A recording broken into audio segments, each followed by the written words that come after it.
Shalom, shalom. It'll mic check uh, from y'all brothers and Shabbat shalom. Can you hear me smacking? Nah, we can't hear you. Check. Hey, Y'all Shalom, good? can you hear me? Yeah, we can hear you loud and clear. Check. Can you hear me? Is it a delay? Yeah, I hear both mics. It's a delay. I hear both mics. All right, y'all. First and foremost, I want to give all praise, honor, and glory to the Most High God of Abraham, Isaac, and Jacob, and his son Hamashiach or Hamashiach. Some call Yahushua, Yeshua, Yahushua, Yehoshua, Yah. We mostly know as Jesus Christ. Brothers have hit me about the PDF that we put out. Nobody else is contacting me back. I sent it and put it on brothers' channels. Nobody has contacted me or got back with me. Masada, I know Masada said he was gonna get at me about it. And then they got the Hebrew Summit coming up on the 26th in Atlanta, and I'm gonna try to be there and do some hand to hand. I can just deliberately direct them to it. And so we may get some more participation after that. Do some hand to hand. I can just you're gonna have an echo to it. And so we may get some more participation after that. Do some hand to hand. You're gonna have an echo. Yeah, Shalom. That volume gonna bleed through the Real mic. quick, we have an echo over here, and we kind of we lost you for a second. So give me 1 second just so we can figure that out. All right. All right. Yeah, Shalom. That volume gonna bleed through the mic. We have an echo over here, and we kind of we lost you for a second. So give me 1 second just so we can figure that out. All right. All right.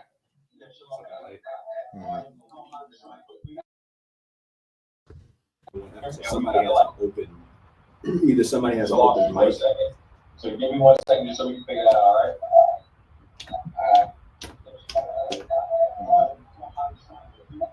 It's him. I'm hearing through this. Somebody open. Either somebody has open mic. So give me 1 second just so we can figure that out. All right. All right. Now, let's try. This did not happen last time. We specifically did this. All right. Say something. Check. Can you hear me? Am I getting a signal?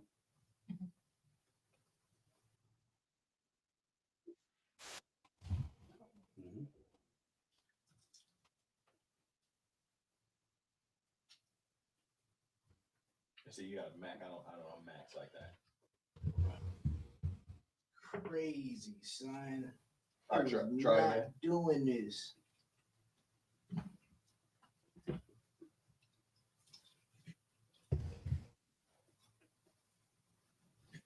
Few technical difficulties, y'all. Bear with us. Have some patience with us.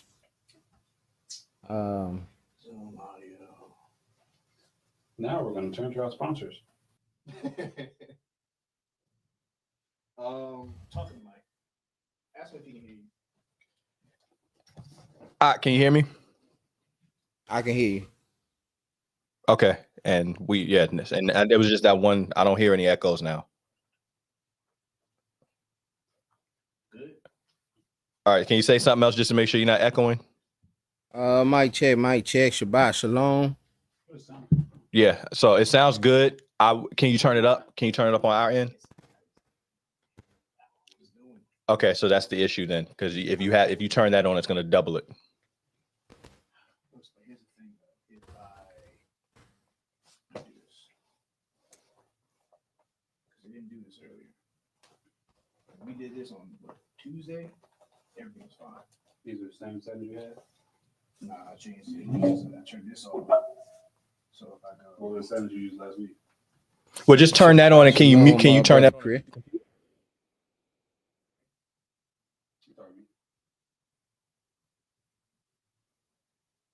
Shalom, Jermaine, all good. Toward driven faith, SOG We just gonna do it that way. Salute.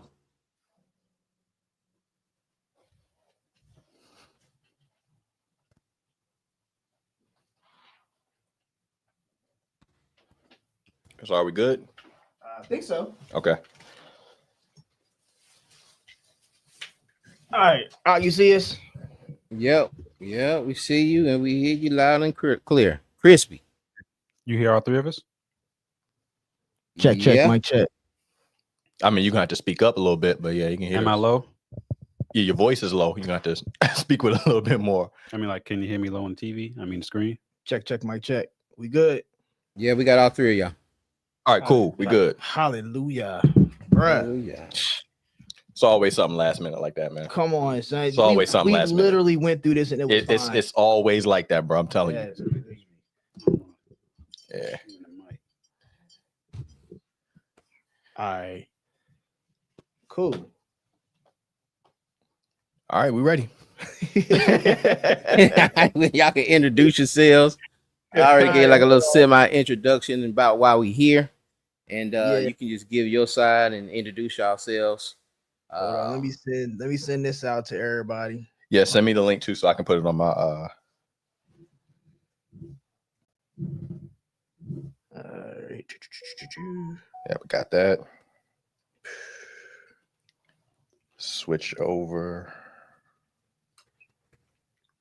What y'all sending out? I'm sending out the link to everybody. Yep.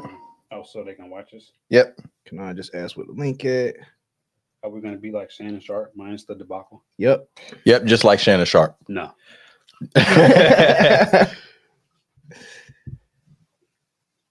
All right. So far, so straight. We straight. All right. Brother Phinehas, can you hear us? Yeah, we hear you. All right, cool. So, we are the Bread and Wine Podcast. We appreciate Brother Phinehas for coming out. Once again, we are the Bread and Wine Podcast. Just like a pimp named Slickback, just like a Tribe Called Quest, you have got to say the entire thing. The Bread and Wine Podcast. I am one of the members. Yahuka said, to my right and your left is Caleb. Ben Yasharal, and to my left and your right is Not Saudi Yahoo. Yasharal. Yes, sir. So we appreciate being here. Hit up Brother Phinehas because saw that he had threw out a PDF concerning like Gentiles and different I guess you want to say how Gentiles is used in the text in scripture. So I guess we can just like run through it. Or if Brother Phinehas got any questions, we can all just like have a conversation and get to a ground understanding of who the Gentiles are, and when Gentiles or strangers is used, what is the context that it is used in? Do y'all need the slides or I think I need the slides. Let me see. I know I had them. Did I send it on the You didn't send it to me. I didn't send it. You put it Oh, in the chat. snap. Well, there it go right there. Appreciate you, big dog. not a problem? All right. Can you see all of us? Or we cut off a little bit? Nah, we can see everybody. All right. Okay. All right, cool. Station set up. Where did y'all want to start? You got you can't see nothing. You got to see what the things are. You got to go on live. Yeah, I got it. I know. You got live. Live what? You got to see what the terms are. What's the one we're going to? The link that I sent to the chat. Okay.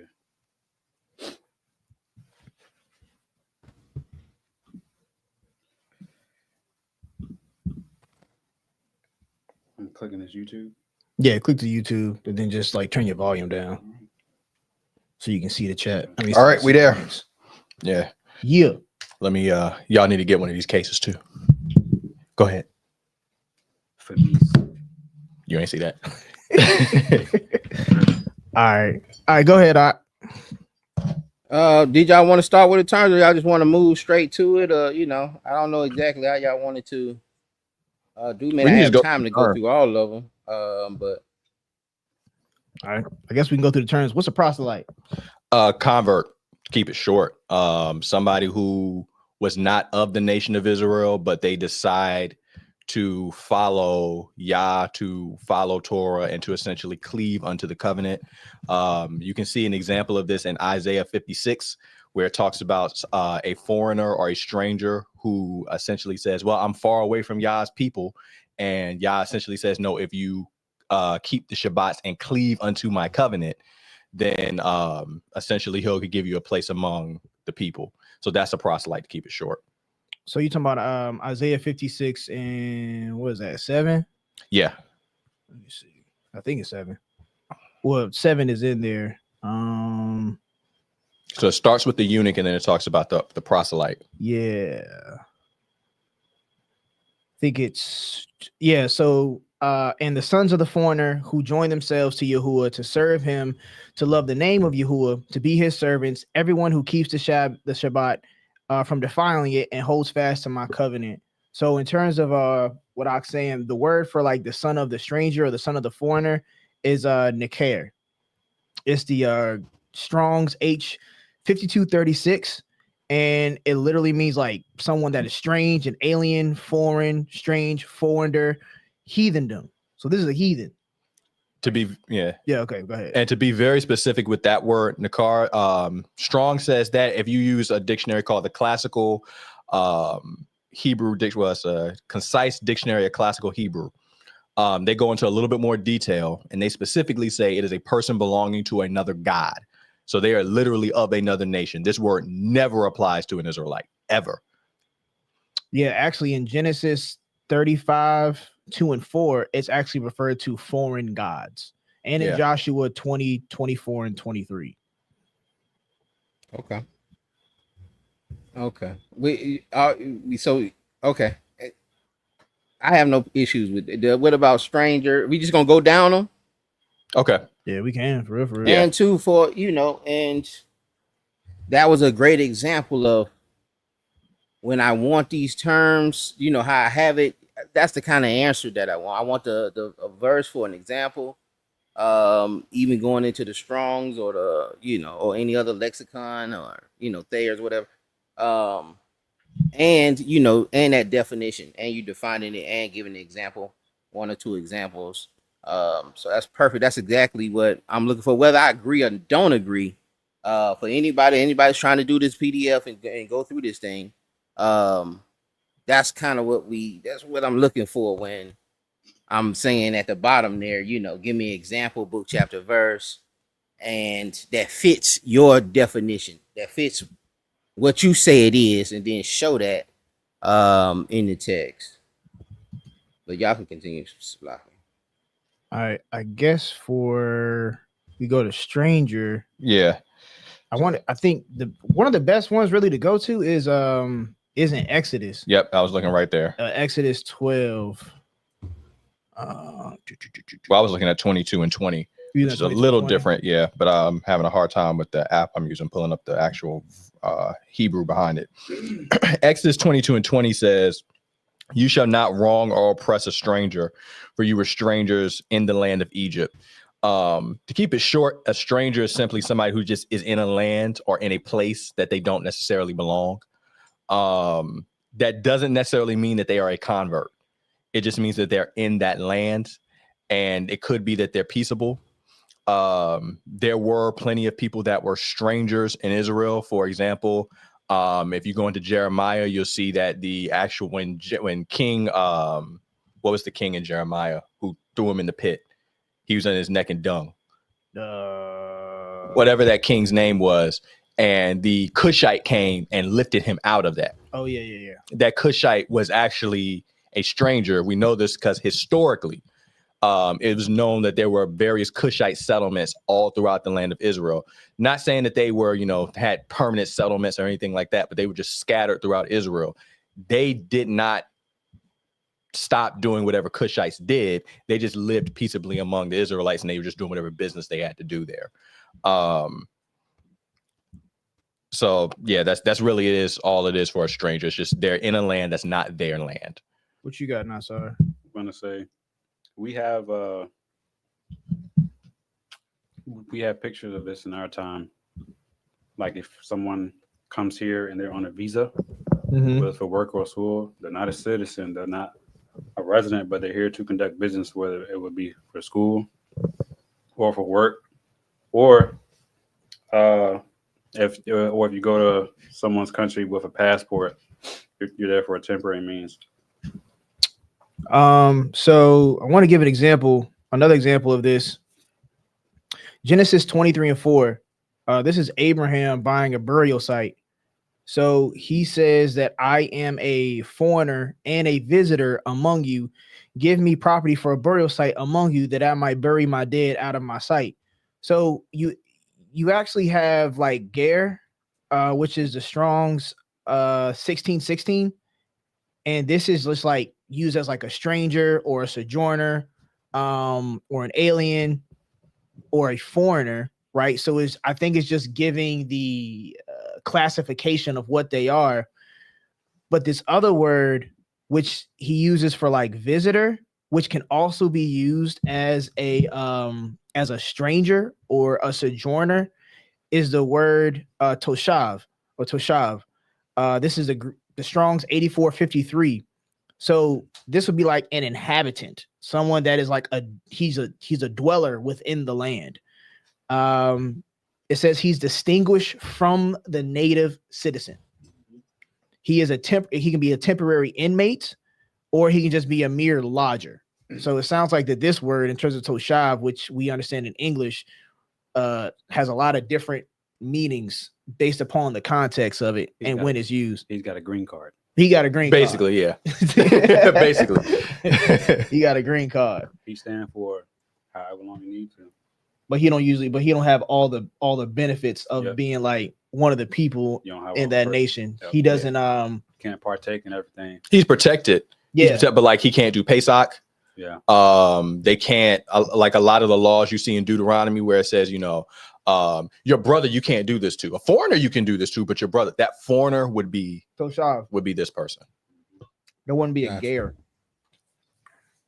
And we still have some of that here too. Like a foreigner here or a temporary resident, one right they can't do, they can't vote. Or if they have any, let's say, legal issues, they have something called a consulate. They have also something, they have embassies here as well. So they don't have all the same rights as American citizens. So another verse, Leviticus 25 and 6. No, it's not 25 and 6. It's another one. There's something about like the one. Oh, it might be. You want to say I got a question from the chat too? It's cool for y'all to answer questions. Yeah, Caleb. Wait, hold on. Wait a minute. I didn't even see the question. Oh yeah, Caleb can answer questions. He's really good at that. We can answer questions. Okay, fine. Yeah, send it. It says Torah-driven faith asks, can an Israelite be a gar in Israel? No. He can be as one, like in terms of what is it when your brother waxes poor, and you're to come under his household, and then you are to treat him. Well, no, you don't treat him as one, but he, in a sense, he's treated as one, which means he doesn't have any livelihood. He doesn't have any money. You're allowing him to work underneath your roof until he gets to where he needs to get to. So it's more like the occupational aspect, not him being that.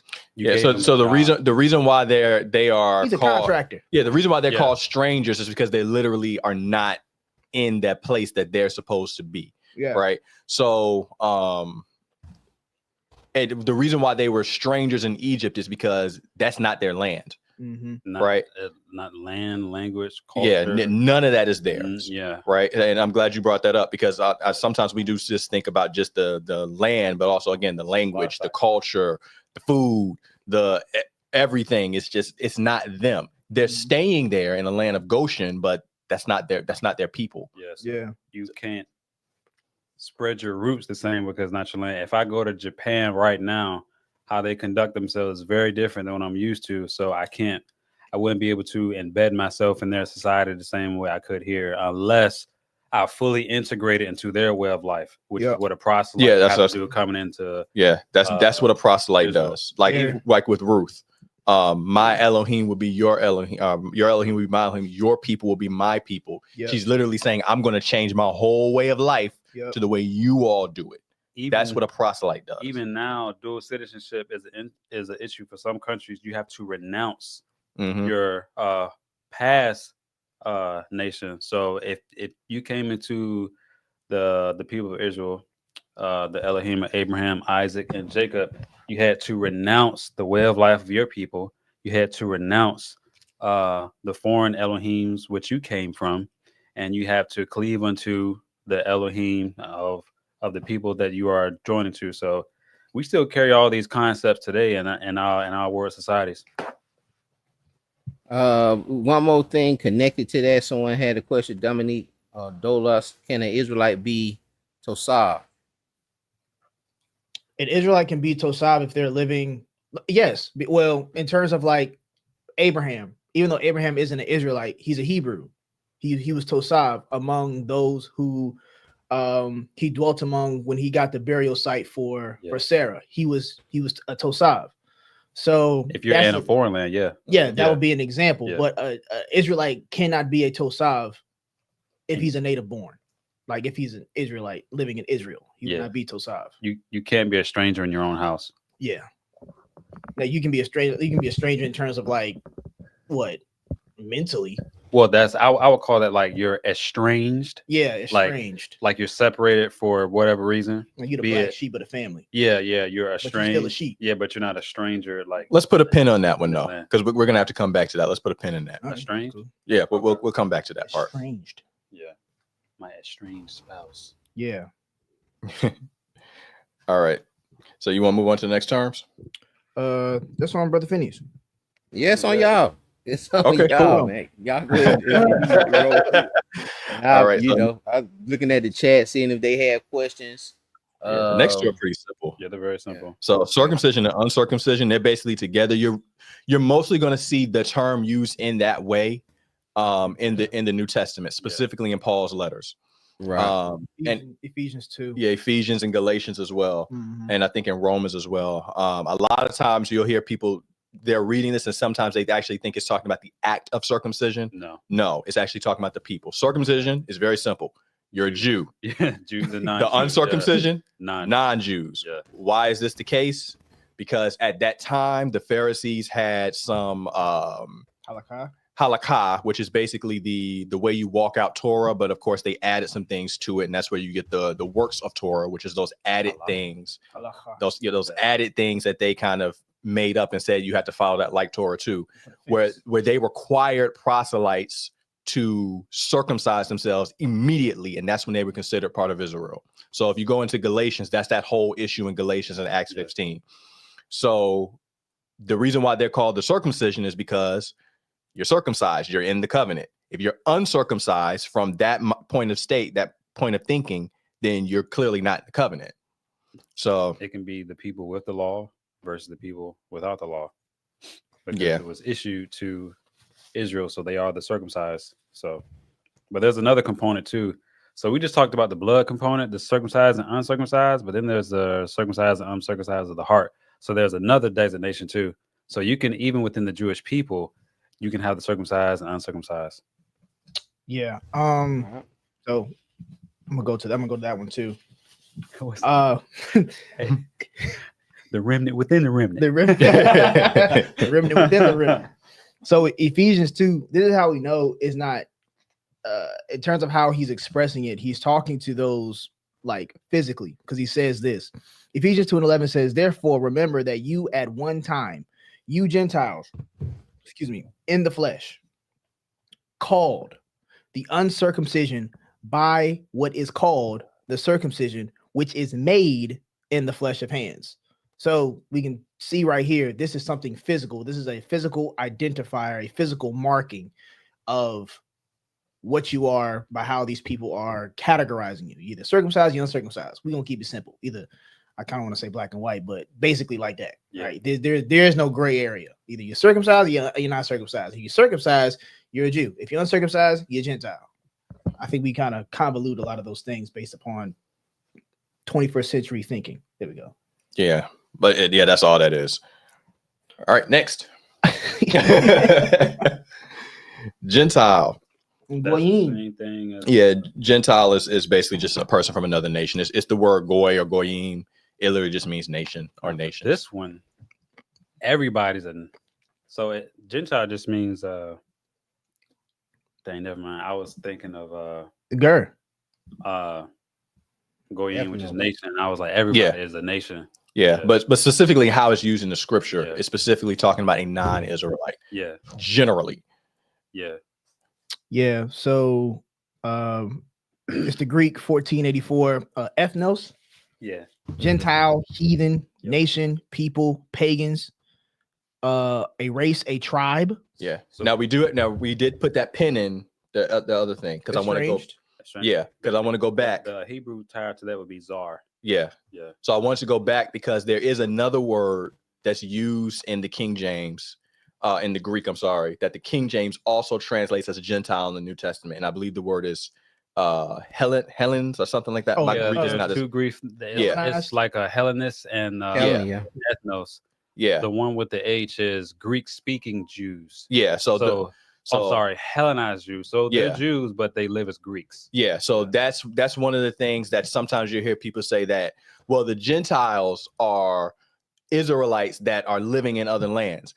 Exclusively in the New Testament, that can be true, but you need to look at what word in the Greek is being translated, because sometimes you are dealing with Jews that are, again, like you said, Hellenized Jews. Yeah. Hellenized Jews had a little bit of a difference between them and how Jews in Jerusalem and in the Middle East thought, because they were a little bit more influenced by things like Greek philosophy.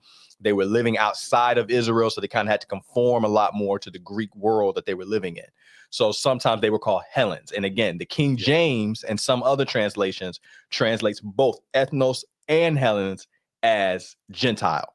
You have to go back and look which word is actually being translated, because sometimes it's talking about Jews that are just living outside of Israel, and other times it is specifically talking about Gentiles. This All is right. also why the New Testament was written in Greek, because Greek was the lingua franca of that time. Well, I would say Aramaic, but that's another discussion.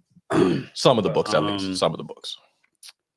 And then also, this gives importance to what Shaul was doing, because he was going to these Hellenized Jews. And then this is around a time period when the Jews were scattered from the northern kingdom. And then connect this to you can look on a map and look at the kingdom of Alexander the Great, and look how all of that stuff spread. And in all those lands across the Mediterranean, Greek became, let's say, the business language. It's like English is today. Yeah. So, and then if we're looking at Shavuot or Pentecost, we see the lands that these people are coming from. It makes more sense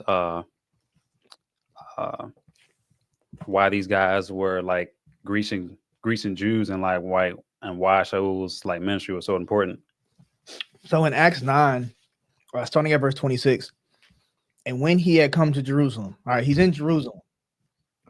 He attempted to join the disciples, and they were all afraid of him, for they did not believe that he was a disciple. But Barnabas took him and brought him to the apostles, and declared to him on the road that he had seen the master, who spoke to him, and how at Damascus he had preached bodily in the name of Yahushua. So he went in and among them at Jerusalem, preaching boldly in the name of Yahuwah, or the name of the master. I don't know which one is using this one. And he spoke and disputed against the Hellenists, or the Hellenized, and they were seeking to kill him. And when the brothers learned about this, they brought him to Caesarea and sent him off to Tarsus. He's in Jerusalem. I think that when he was speaking to the Hellenists, I don't think he hasn't gone to the diaspora. Mm-mm. He hasn't gone to the diaspora. He's in Jerusalem, and there's Hellenists in Jerusalem. So that's one aspect right there, that you have Greek-speaking Jews in Jerusalem. Yep. Let me see something. Acts 9, that's 29. Let me see where else Hellenist is used. All over that joint. Yeah, Helen's used a lot. Mm-hmm. A lot. 1675. It only has 3 occurrences In Acts. in the New Testament. Oh, that's crazy. It only has. It only has 3 occurrences. It's gonna get tricky on the next. If it's more than one, it's a lot. Yo. Oh snap! I didn't even know this. All right, so it's used in Acts 6. It's used in Acts 6 and 1.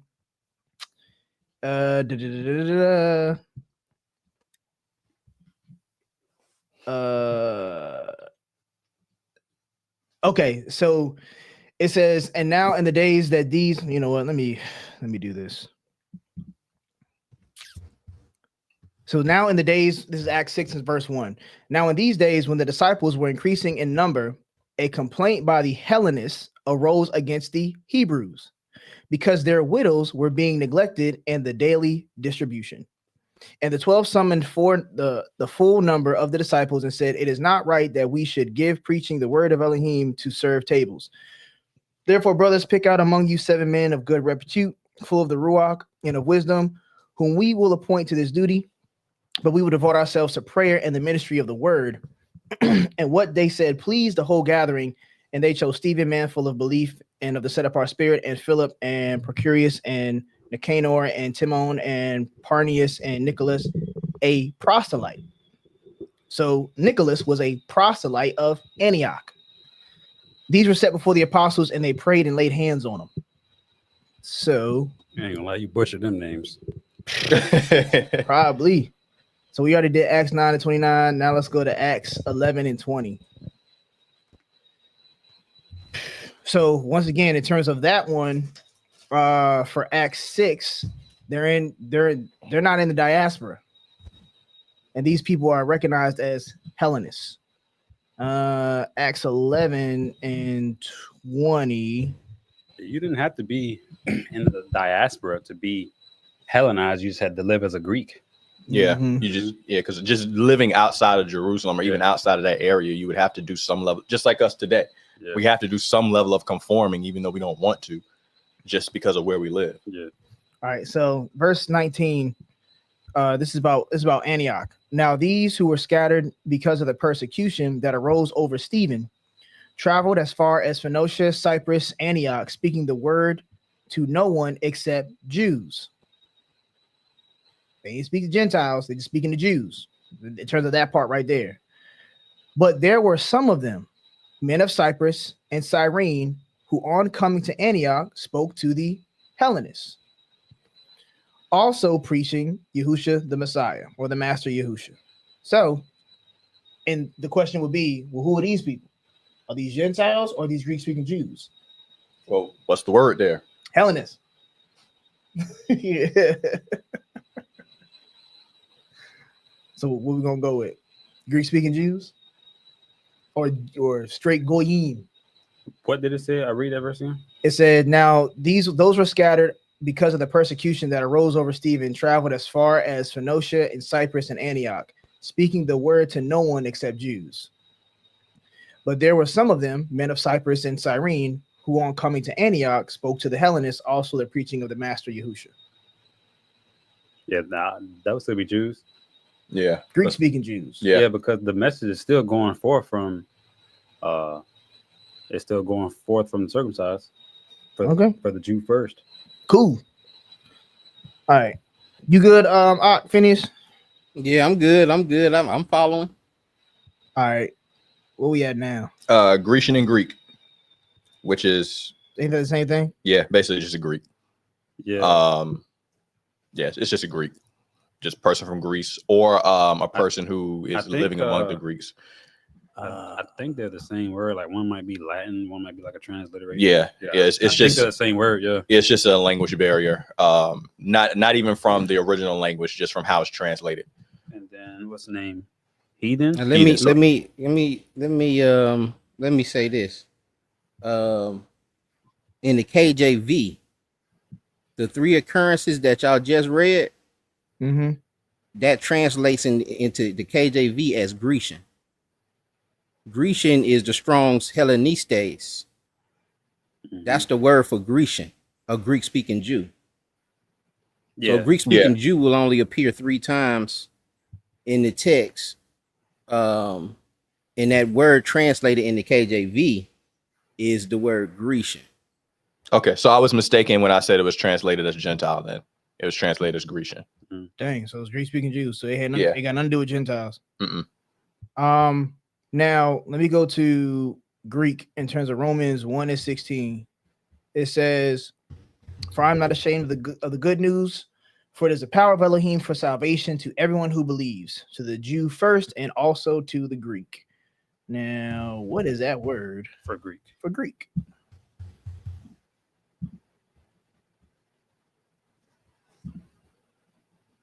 All right. So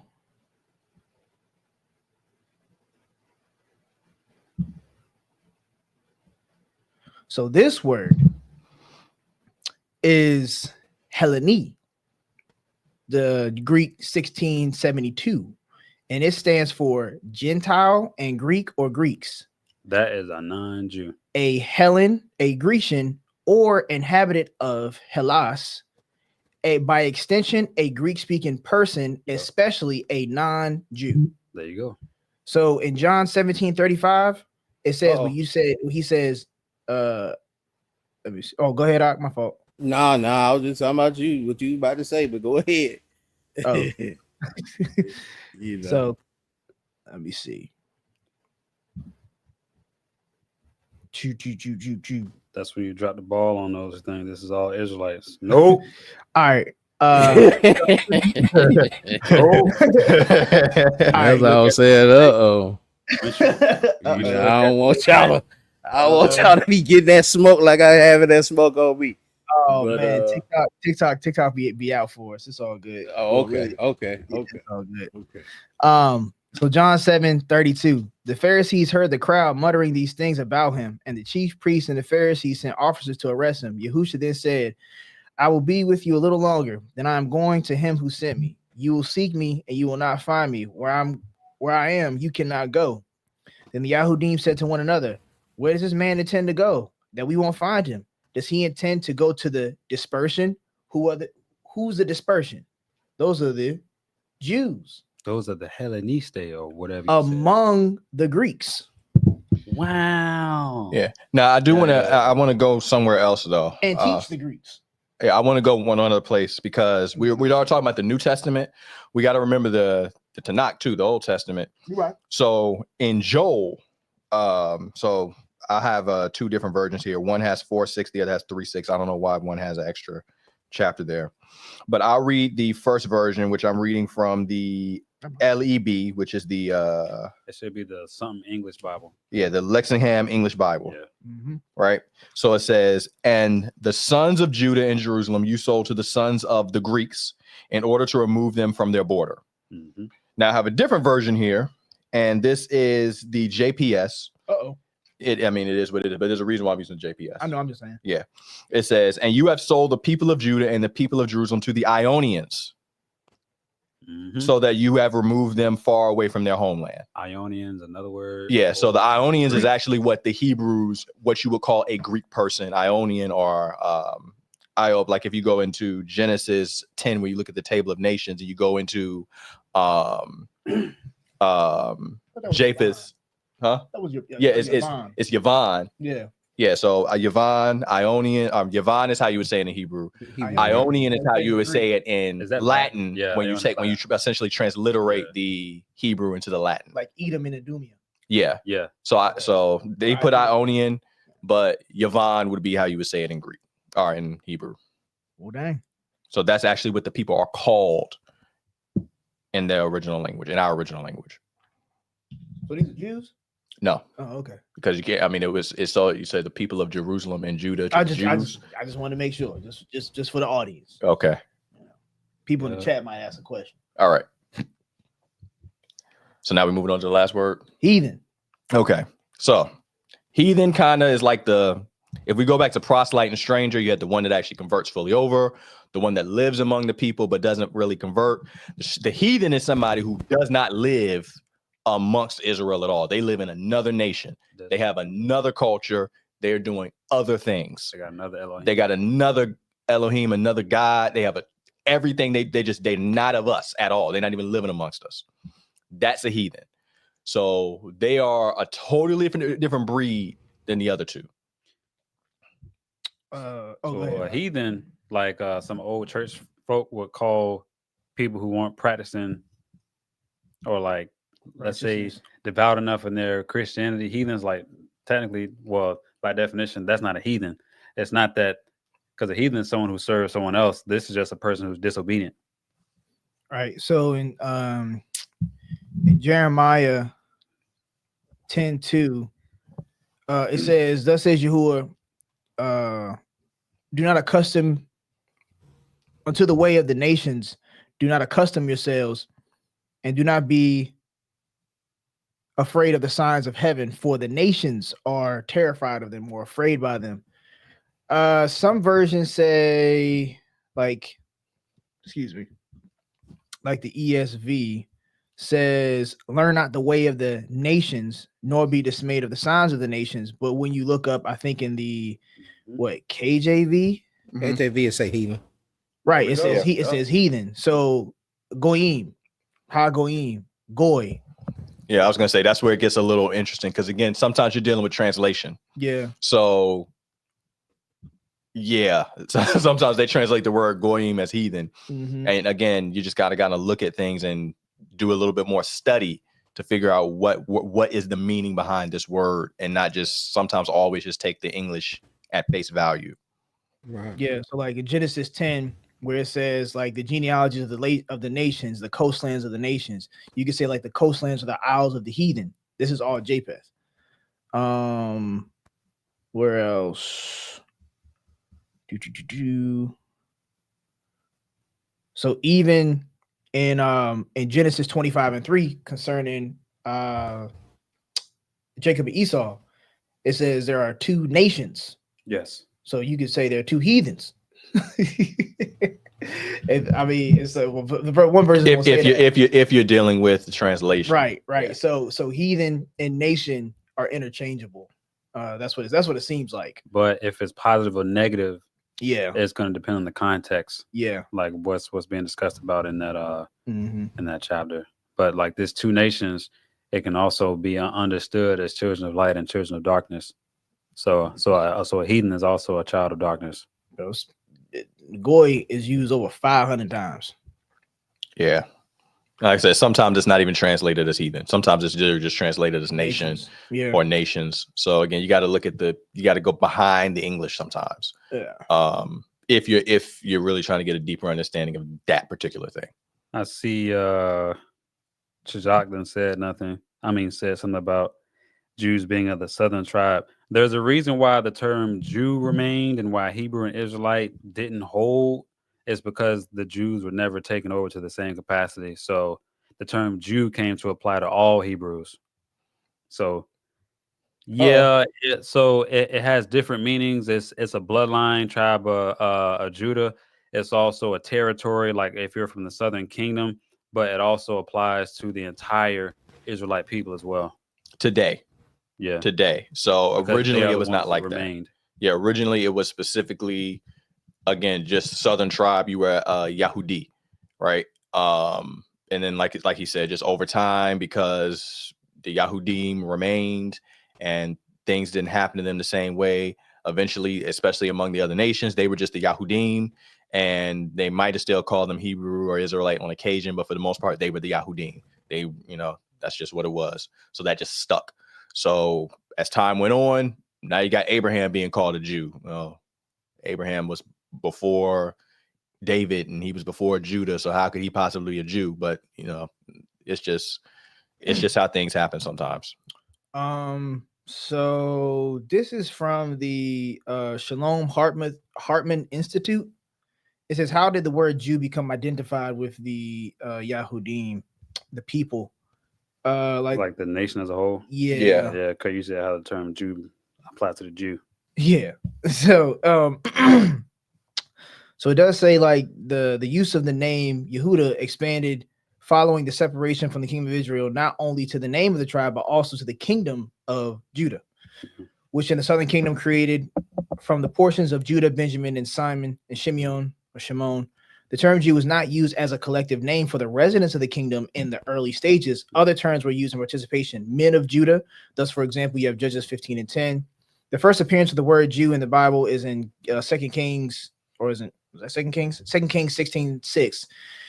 Its connotation, therefore, is identified to the men of Judah and drove the Jews from Elat. Over the time, the name replaced the earlier ones, though the meaning remained unchanged. In other words, the term Jew in this period was a person who originated from the kingdom of Judah. That's where it started. Yes, where it started. I'm looking for when it was identified with everybody.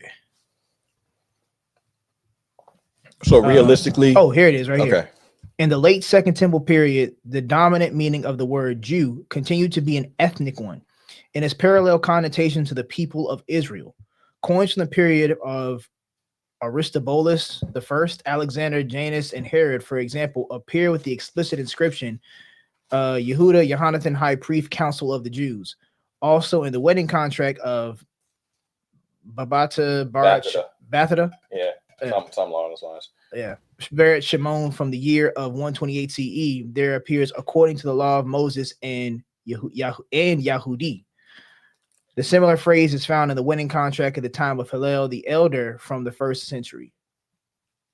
Hillel, is that it? Yeah, Hillel was one of the was one of the teachers. Well, this is a different Hillel. Okay, never mind. Yeah, because he's the 1st century. That guy was a little older. You're right. Yeah, you're right. It says, in any case, the word Yisrael or Yasharal, Israel, however you want to say it, remains the most common term for referring to the people for many years after Tanakhic period. Alongside it, there was less common usage of the term Jew, and both continued to be in their ethnic culture, historically and religious connotation. As the question when the term Jew became the word most identified with the meaning, we don't possess a clear answer. They said we don't know. Yeah, that was what I say. Realistically, you're not going to get an answer for that because it just kind of happened over time. Yeah, but we can see within the in the Brit Hadashah of the New Testament that Hebrew is used in there. Yeah. And it's interchangeable with Jew, and it's distinct from Hellenistic. Yeah. Or Greek. It's very distinct. So, and then even when it says the diaspora, they're not identified as Hellenists. They're identified as the diaspora. Like when they're in the Jews, like the diaspora among the Greeks. So it's showing a difference right there. So I would say that. That's what I've seen. Yeah, those words are interchangeable. Hebrew and Jew. Yeah. Hebrew, Jew, Israelite. Yeah. Yeah. So even though their place of origin is specific today, it's just pretty interchangeable. It's just what became of the terms, how they came to be used. Yeah. What else we got? Nations. We went over that already. Yeah. Sojourner. I think that's pretty much that's a ger. Yeah, that's a ger. So we talked about that. Sojourner. Well, you know what? Let me see. Well, the sojourner, I think it is pretty much a ger. I think it's ger. Yeah, it's pretty much a ger. Who sojourn among you. Yeah. I think both of those are being translated from the same word, sojourner and foreigner. Yeah. I can't spell.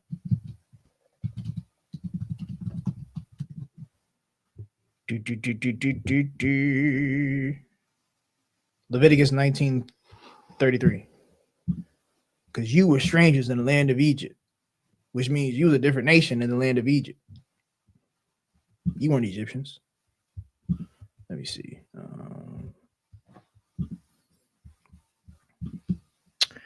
19. I said 33, right? Yep.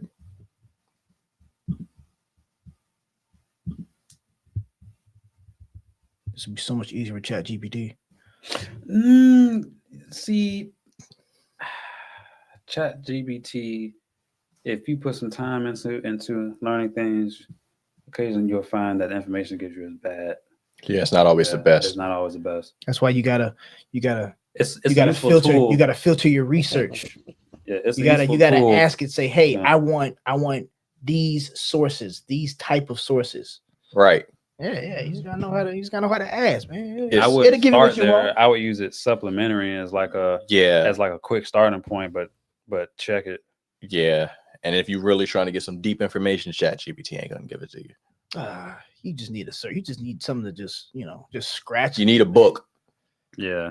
Go to a library and get you a book. You can make a book. What's the say? Anyway, so and when the sojourner sojourns with you in the land, you do not oppress him. So it says, and if he dwells, the word for dwell is yager, and it is the Hebrew Strong's 1481, and it's a gur, abide, a symbol, to dwell, to gather, to inhabit, to sojourn. They're living among you. Yeah, they're living among you. That's what a sojourner is, someone who lives among you. Now, I guess a sojourner could go with either one that is fully converted and one that's just visiting. Depends on the context. I was just saying, like, because again, we're dealing with translation. Yeah. So that's kind of the issue. We're dealing with the translation. So Simply, you're either a permanent one by blood, born into the nation, you're passing through, or you're outside of it altogether. Or you're staying there permanently, but you don't convert. There's really only about 3 different categories. Yeah, but if you stay there permanently, but you don't convert, you're still pretty much in the same boat as somebody who's passing through. They treat you the same. You just got a house in the basement now. Toshav. So, I got a question. You know how it says like the strangers will be servants, and you can take their children as an inheritance, stuff like that? Yeah. Will that be the ger that sojourns among you, or the proselyte, or will that be the toshav? Well, first let's pull it up. Oh, okay. I mean, it's gonna say the same thing. It's just gonna say ger. Yeah, I know, but let's actually pull it up and read it. Oh, and then okay. we can, yeah. So I know it's in servitude laws. Where is it? It might be in the Bible. Maybe in Exodus. Perpetual servitude. So Deuteronomy. You know so what Leviticus 25, 44, and 46. Leviticus 25. Yep. Yeah, I was going to try to start looking for it. My brain immediately went to Isaiah 14.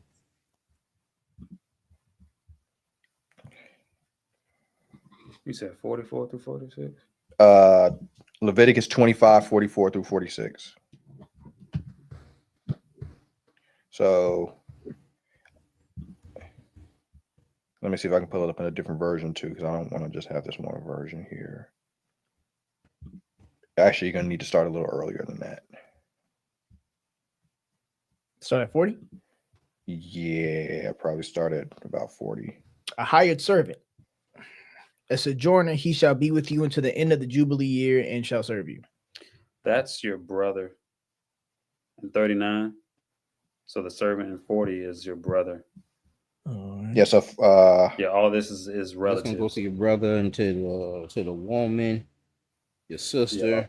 Yeah, so this is 44. So yeah, you wouldn't need to start at 44. So as for your, it says your slave here, but it should say servant. As for your servant and your servant woman who are yours from the nations that are all around you, which from them you may buy a servant or a servant woman. You may buy also from the children of the temporary residents who are dwelling with you as aliens, and from their clan who are with you. So essentially, anybody that is not converted in, you can buy from. That would be in that time. No. So if it was the sojourner living among you and they decided, hey, I got too many kids, take a few of them. Yeah. Or if you were just on a journey somewhere else and they decided to sell some of them out to you, either one of those works. The one who actually converts, they have to be treated as a native of the land. They gotta be treated like an Israelite. They got to be treated like an Israelite. So they're identified as an Israelite. They're pretty much. Yeah. Now the other two, not so much. You heard that, right? But the one that converted in, they have to be treated like an Israelite. So in Leviticus 25 and 45, it says, moreover, the son of the strangers who dwell among you, this is the Toshav. This is Ha-Toshav or Toshavim. Yeah, these are not converts. They got their green card. Yeah. Yeah. Now I want to add again, this is not saying that if you just saw a stranger living among you, are they a convert? No, and you bust them over the head and then take them to your house. That's not what it's saying. Again, this was a willful thing. Somebody just said, hey, I'm selling my daughter or I'm selling my son. And there was reasons why people did this in ancient times. There were reasons people did this in ancient times. You needed money. The same reason why if people fall on hard times, that they might sell furniture in the house to sell their car or they sell their house. Or another reason, because they know the kid might be better off living as a servant with you than being with them. Yep, they might have more opportunities. Yeah, so that's hard to hear for some people. You can provide a better life. Yeah, again, it was the ancient world. They lived a different life, and we have that now. With let's say, but we don't call it slavery. That's the difference. Yeah, it's a name difference. But we carry the practice to where and my family, my cousins were raised by their grandparents. Yeah, because they're more suitable than their own parents. Yeah, so they're raised. So I'm talking people in their 50s and 60s still raising little kids. So it was just better for them. Yeah. So again, the main reason I want to say that is because you do have some people that believe that even though there will be a servitude in the new kingdom, they think that when they see, Gentiles going to be serving us, they think it's going to be the same thing that we went through. And what we went through was not righteous at all.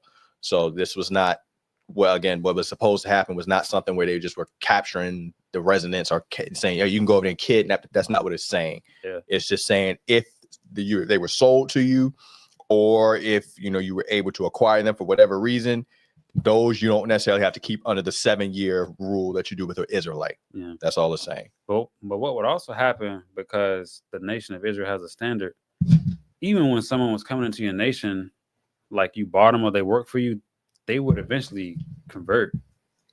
A lot of times. Yeah, because you would see how blessed the nation was. You would see how they operated and treated one another. You would not remain separate from that forever. Yeah. All right. So we got but sojourner and foreigner are the same. Yeah, I would say that pretty much. They are the same thing. Some translations say sojourner, some say foreigner. Yeah. Cool. All right. Next slide. When did the northern kingdom Israel return from Assyrian captivity? They never did. They didn't. They never did.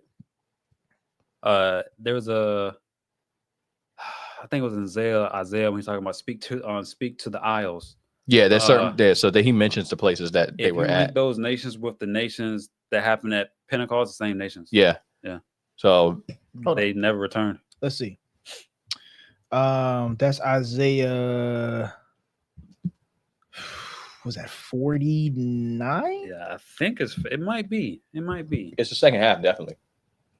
What about the first half? Well, no, it might be in 20. I don't remember. Hold on. It's not the middle half. Yep. It says, listen to me, O coastlands. Yeah. Yeah. But it doesn't name those places. No, there is a one where he does start naming. There's another one where he lists them things down. And then Mohad, some the rivers beyond Cush. Let me just Behold, these shall come from afar, and behold, these from the north and from the west, and these from the land of Isaiah 18. Isaiah 18. So it's first half. Mm-hmm. That's what I'm talking about. Well, it's closer to 20. So I had it. I just ain't read it so long. I don't. Beyond the rivers of Cush. Mm-hmm. That's what you want. That's all we got is rivers of Cush. Hold on, let me pull up the whole chapter. Which send ambassadors by the sea, and the vessels of the papyrus on the waters. Go, you swift messengers, to a nation tall and smooth, to a people feared near and far, a nation mighty and conquering, whose land the rivers divide. I don't think it's the same thing.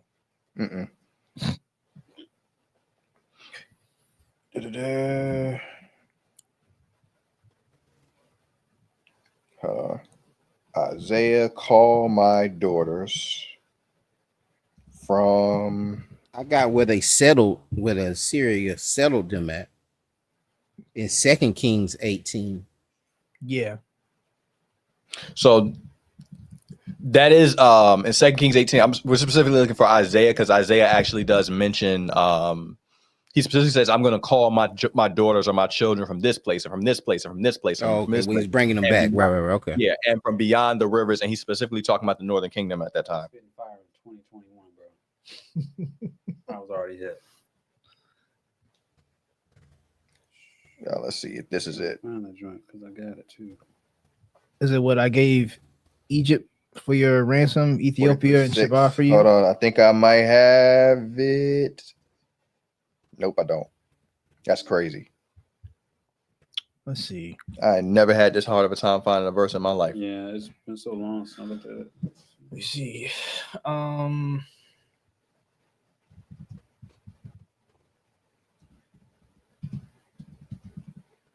me see. Isaiah names. I put because I remember Lydia. I believe Lydia was one of the places named. Libya was named.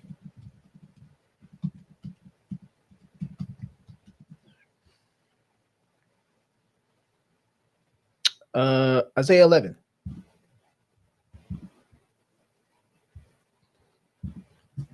Let's see. All right. Isaiah 11:11. In that day, Yahuwah will extend his hand yet a second time to recover the remnant that remains of his people from Assyria, from Egypt, Pathros, There it is. Elam, Shinar, Hatham, and the coastlands of the sea. He will raise a signal to the nations, for the nations, and will assemble the banished of Israel and gather the dispersed of Yehuda. And from the four corners of the earth, the jealousy of Ephraim shall depart, and those who harass Judah. Okay, yeah. Anyway, so that's where it is right there. So I know that would. So that with Pentecost, and you'll see some things add up. You said Pentecost, right? So that's Acts 2. I do know there was two dispersions of Israel from Assyria. I think it was like what? It was a total of 2 different kings that dispersed them. I know Shalmaneser was one of them, and it was another one before him. So are you talking about when he actually, because the second one, he actually, when he removed them, he put other people in. Yeah. And they became the Samaritans. Yeah. So before that, they became who? They became the Samaritans. Uh-oh. Yeah. So the Samaritans, because you have that I forgot exactly where it is. I think it's in Kings, where he brought other people that king removed Israel, sent them throughout, the Assyrian nations and everything like that. Then he put other people there, and the other people were worshiping other Elohim. And then Yahuwah sent lions. To mess up, to kill the people. And so they were like, "Yo, these lions out here killing us." So the king said, "All right, go ahead and get you one of their priests." So they got a Levite, and then the Levite came and he taught them the ways of Yahuwah. And they feared Yahuwah. It says they feared Yahuwah, but they still did their gods. So they did both. And it's almost like Yahuwah didn't mess with them after that.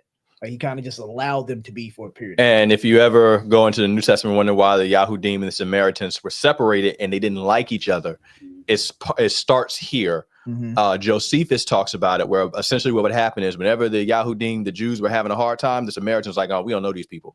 But when everything is going right with the Jews, oh yeah, they are people. We cousins. Yeah. So that's why the Jews didn't like the Samaritans because of that. And then also the Samaritans, they started saying that the Jews were actually messing up the scripture, and they pretty much don't accept anything past Deuteronomy. And their version of the Bible, they got their own thing. Yeah, their version of the Torah essentially replaces Mount Zion for Mount Gerizim. So again, when you go to the lady at the well, when the Yahusha met the lady at the well, she said, "Well, our father said we're going to worship at this mountain. Your father said it's going to be at that mountain." That was the beef she was talking about, because the Yahudim were saying Zion, the Samaritans were saying Gerizim. All right, so like I said, Isaiah 11:11, it says, from his people from Assyria, Egypt, Pathros, Cush, Elam, Shinar, and Hamath.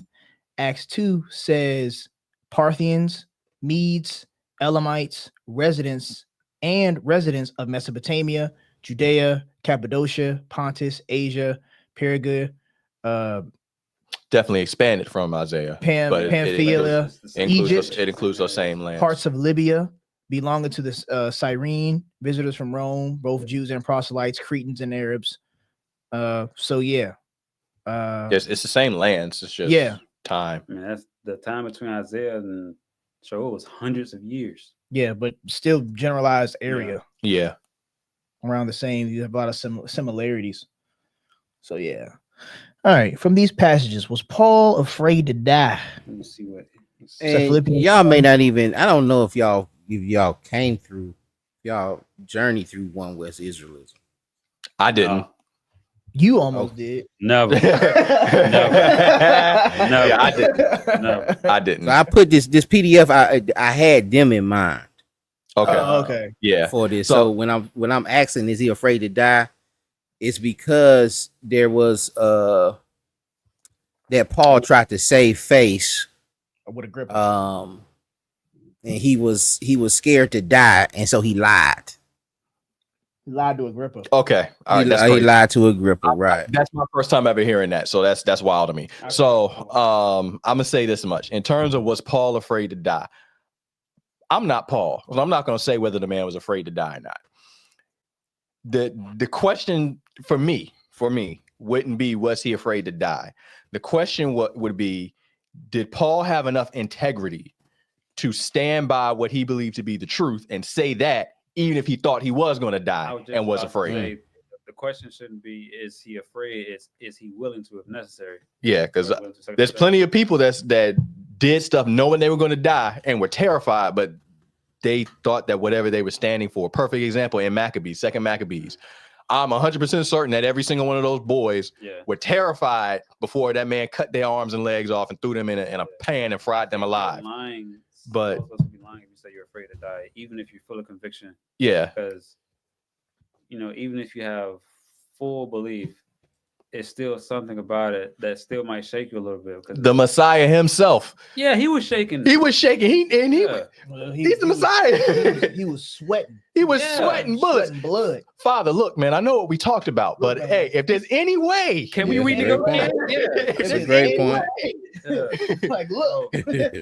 So if he was afraid, I don't know, man. We not, or the ones before us are not so great that they weren't afraid. So it's like that's a very human, natural emotion to feel fear. Yes. So what do you do in that fear? Is what you do in spite of the fear. Yeah. Yeah. So when you say that he lied to Agrippa, what you're essentially saying is that he lacked a level of integrity to save his own life.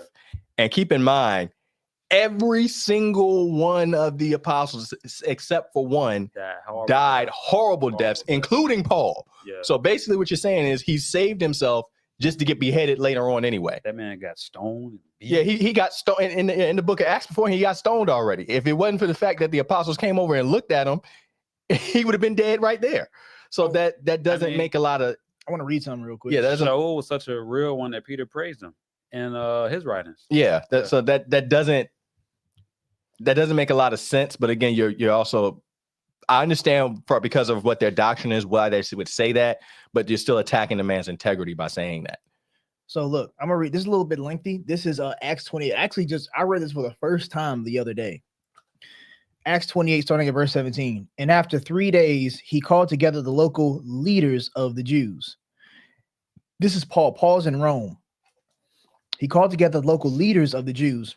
And when they had gathered, he said to them, brothers, though I had done nothing against our people or the customs of our fathers, yet I was delivered as a prisoner from Jerusalem to the hands of the Romans. So first and foremost, Paul did not go against Torah or customs, right? So I know there's some Israelites that are, starting to turn away from Paul, but just it shows it right here. He said himself that no, they wanted to.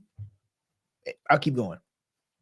It says, when they had examined me, they wished to set me at liberty or to set me free because there was no reason for the death penalty in my case. But because the Jews objected, I was compelled to appeal to Caesar. If you read the account with Agrippa, when Agrippa says, you might have persuaded me to be a Messianic or to be a Christian, he's like, well, I want everybody here except for these chains to be just like me. They basically said we ain't got no fault with him, but because he asked to appeal to Caesar, we can't do anything. We got to send him. We got to send him to Caesar. But they would have let me go. They would let him go. It says, because the Jews, I was compelled to appeal to Caesar, though I had no charge to bring against my nation.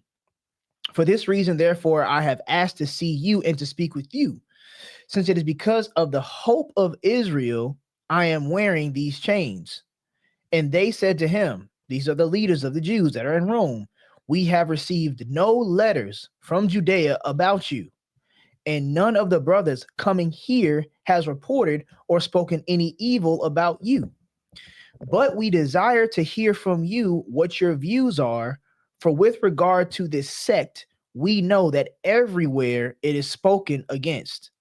That's interesting. They heard about the sect, but they ain't hear about Shaul. When they had appointed a day for him, they came to him at his lodging in great number. From morning till evening, he expounded to them, testifying to the kingdom of Elohim and trying to convince them about Yahusha, both from the law and the law of Moses and from the prophets. And some were convinced by what he said, but others disbelieved. These are the Jews. And disagreeing among themselves, they departed after Paul had made this one statement. The Holy Spirit was right in saying to your fathers, to Isaiah the prophet, go to this people and say, you will indeed hear, but never understand. You will indeed see, but never perceive. For this people's heart has grown dull, and with their ears they can barely hear. Their eyes have closed, lest they should see with their eyes, hear with their ears, and understand with their hearts, and turn, and I would hear them. And I would heal them. Therefore, let it be known to you that this salvation of Elohim has been sent to the Gentiles. They will listen. And he lived there for 2 whole years at his own expense and welcomed all who came to him, proclaiming the kingdom of Elohim and teaching them about the master Yahushua HaMashiach with all boldness and without hindrance. And that's the end of Acts. He lived there at his own expense. That's what it says. Okay. So he had a job. I was just about to say so. He had money. Okay. So it says, or in his own hired dwelling. Okay. I was about to say he received donations and support. Okay. So, yeah, that too. But he was also a tent maker, so I'm pretty sure he had a job. Yeah. So yeah. What else you got out? We're gonna have to do the Agrippa. This is slow. Like I say, this ain't really designed for y'all, to be honest. That's fine. But it's good for y'all to go through them, and the people see somebody else saying it, rather than just me. You know what I'm saying? And yeah, sometimes. And I didn't compel y'all to come up here. Like I didn't, hey man, do this. And I seen y'all breakdowns, and I knew that we were kind of on the same level and on the same, same mind frame toward it, and get y'all to come up here. And I picked y'all and say, hey man, y'all come on up here. You can do it. No, I've been waiting for everybody. I reached out. I saw it. I was like, hey, let's talk about it. Yeah. I remember you brought it. I said, yeah, let's talk about it. That's a good idea. I like that. Yeah. And it's real because we eating. Mm-hmm. Some people would have been, yeah, hold on, tell him we got another hour. No. So I hope he don't mind us chewing. No, that's not an issue. So with these verses, it's just trying to get one to see or to stand on who the Gentiles are in these verses. Mm-hmm. And once they stand on who the Gentiles are in these verses, the next slide, these verses are used again, and you're going to have to use the same, one would have to use the same methodology, being that the verses are being quoted over. And I'm not going to say one has to,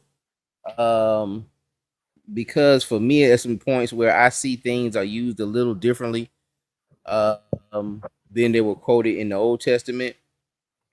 More of a use like we would use today, like how we use the Old Testament today for certain examples.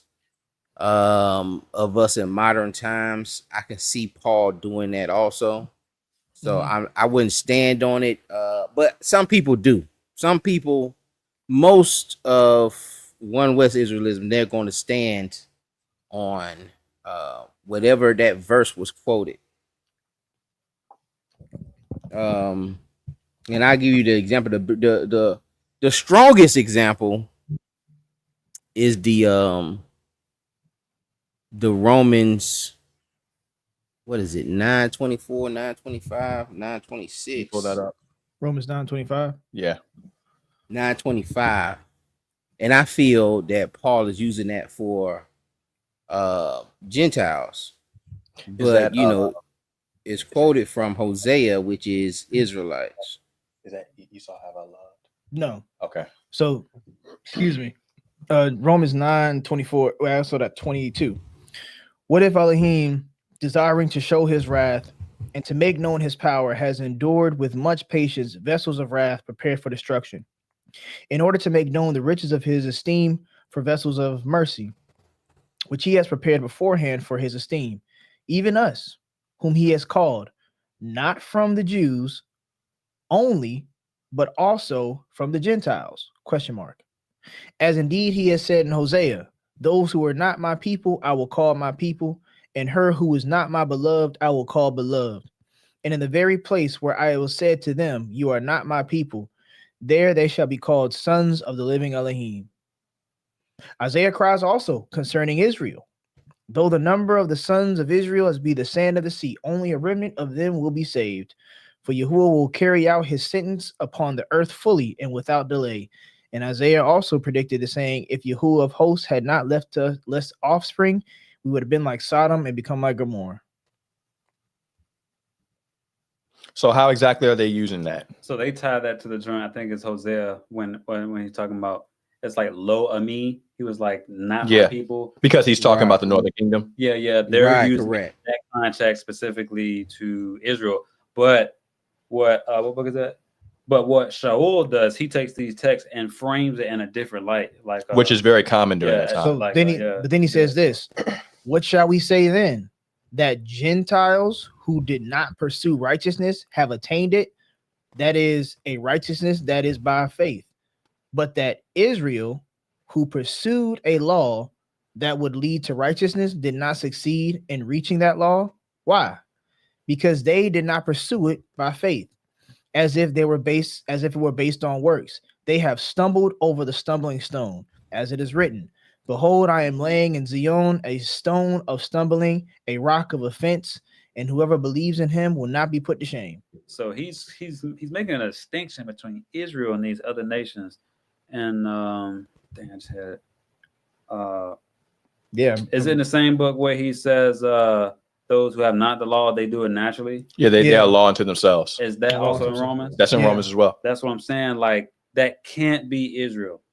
It literally can't. That can't be them. I would say even in this verse, in verse 30, it says that the Gentiles who do not pursue righteousness have obtained it. That is a righteousness that's belief, but that Israel who pursued a law that would lead to righteousness did not succeed in reaching the law. Are you saying that the Gentiles, that the northern kingdom who did not pursue righteousness have obtained it? That is a righteousness that is by faith, but that the northern kingdom, Israel, who pursued a law that would lead to righteousness did not succeed in by the reaching of the law? That doesn't make any sense. No. Yeah, because he said Israel there, so that makes it very specific. Just in case somebody wants to say, "Well, Israel is he's specifically saying Israel." He said Israel. Yeah. It's everybody. Yeah. So he's comparing everybody in Israel to everybody who ain't. That can't be. That can't be. That can't be Israelites. Yeah. Again, what you said with he's reframing it. Yeah, he does that a lot, dude. The whole New Testament does that a lot. Yeah, he did that a lot. Yeah, but just so that way people don't think that's a weird thing. Yeah. That was very common in the Second Temple time period for them to do. Even outside of the New Testament, a lot of the rabbis and teachers, Paul was a Pharisee. Yeah. So he was taught to teach like a Pharisee. Even the way he reframed the seed of Eve overcoming the seed of the serpent. How if you read the Old Testament, it seems to be one thing, but he frames it in a new light. He's like, no, he's talking about the Messiah.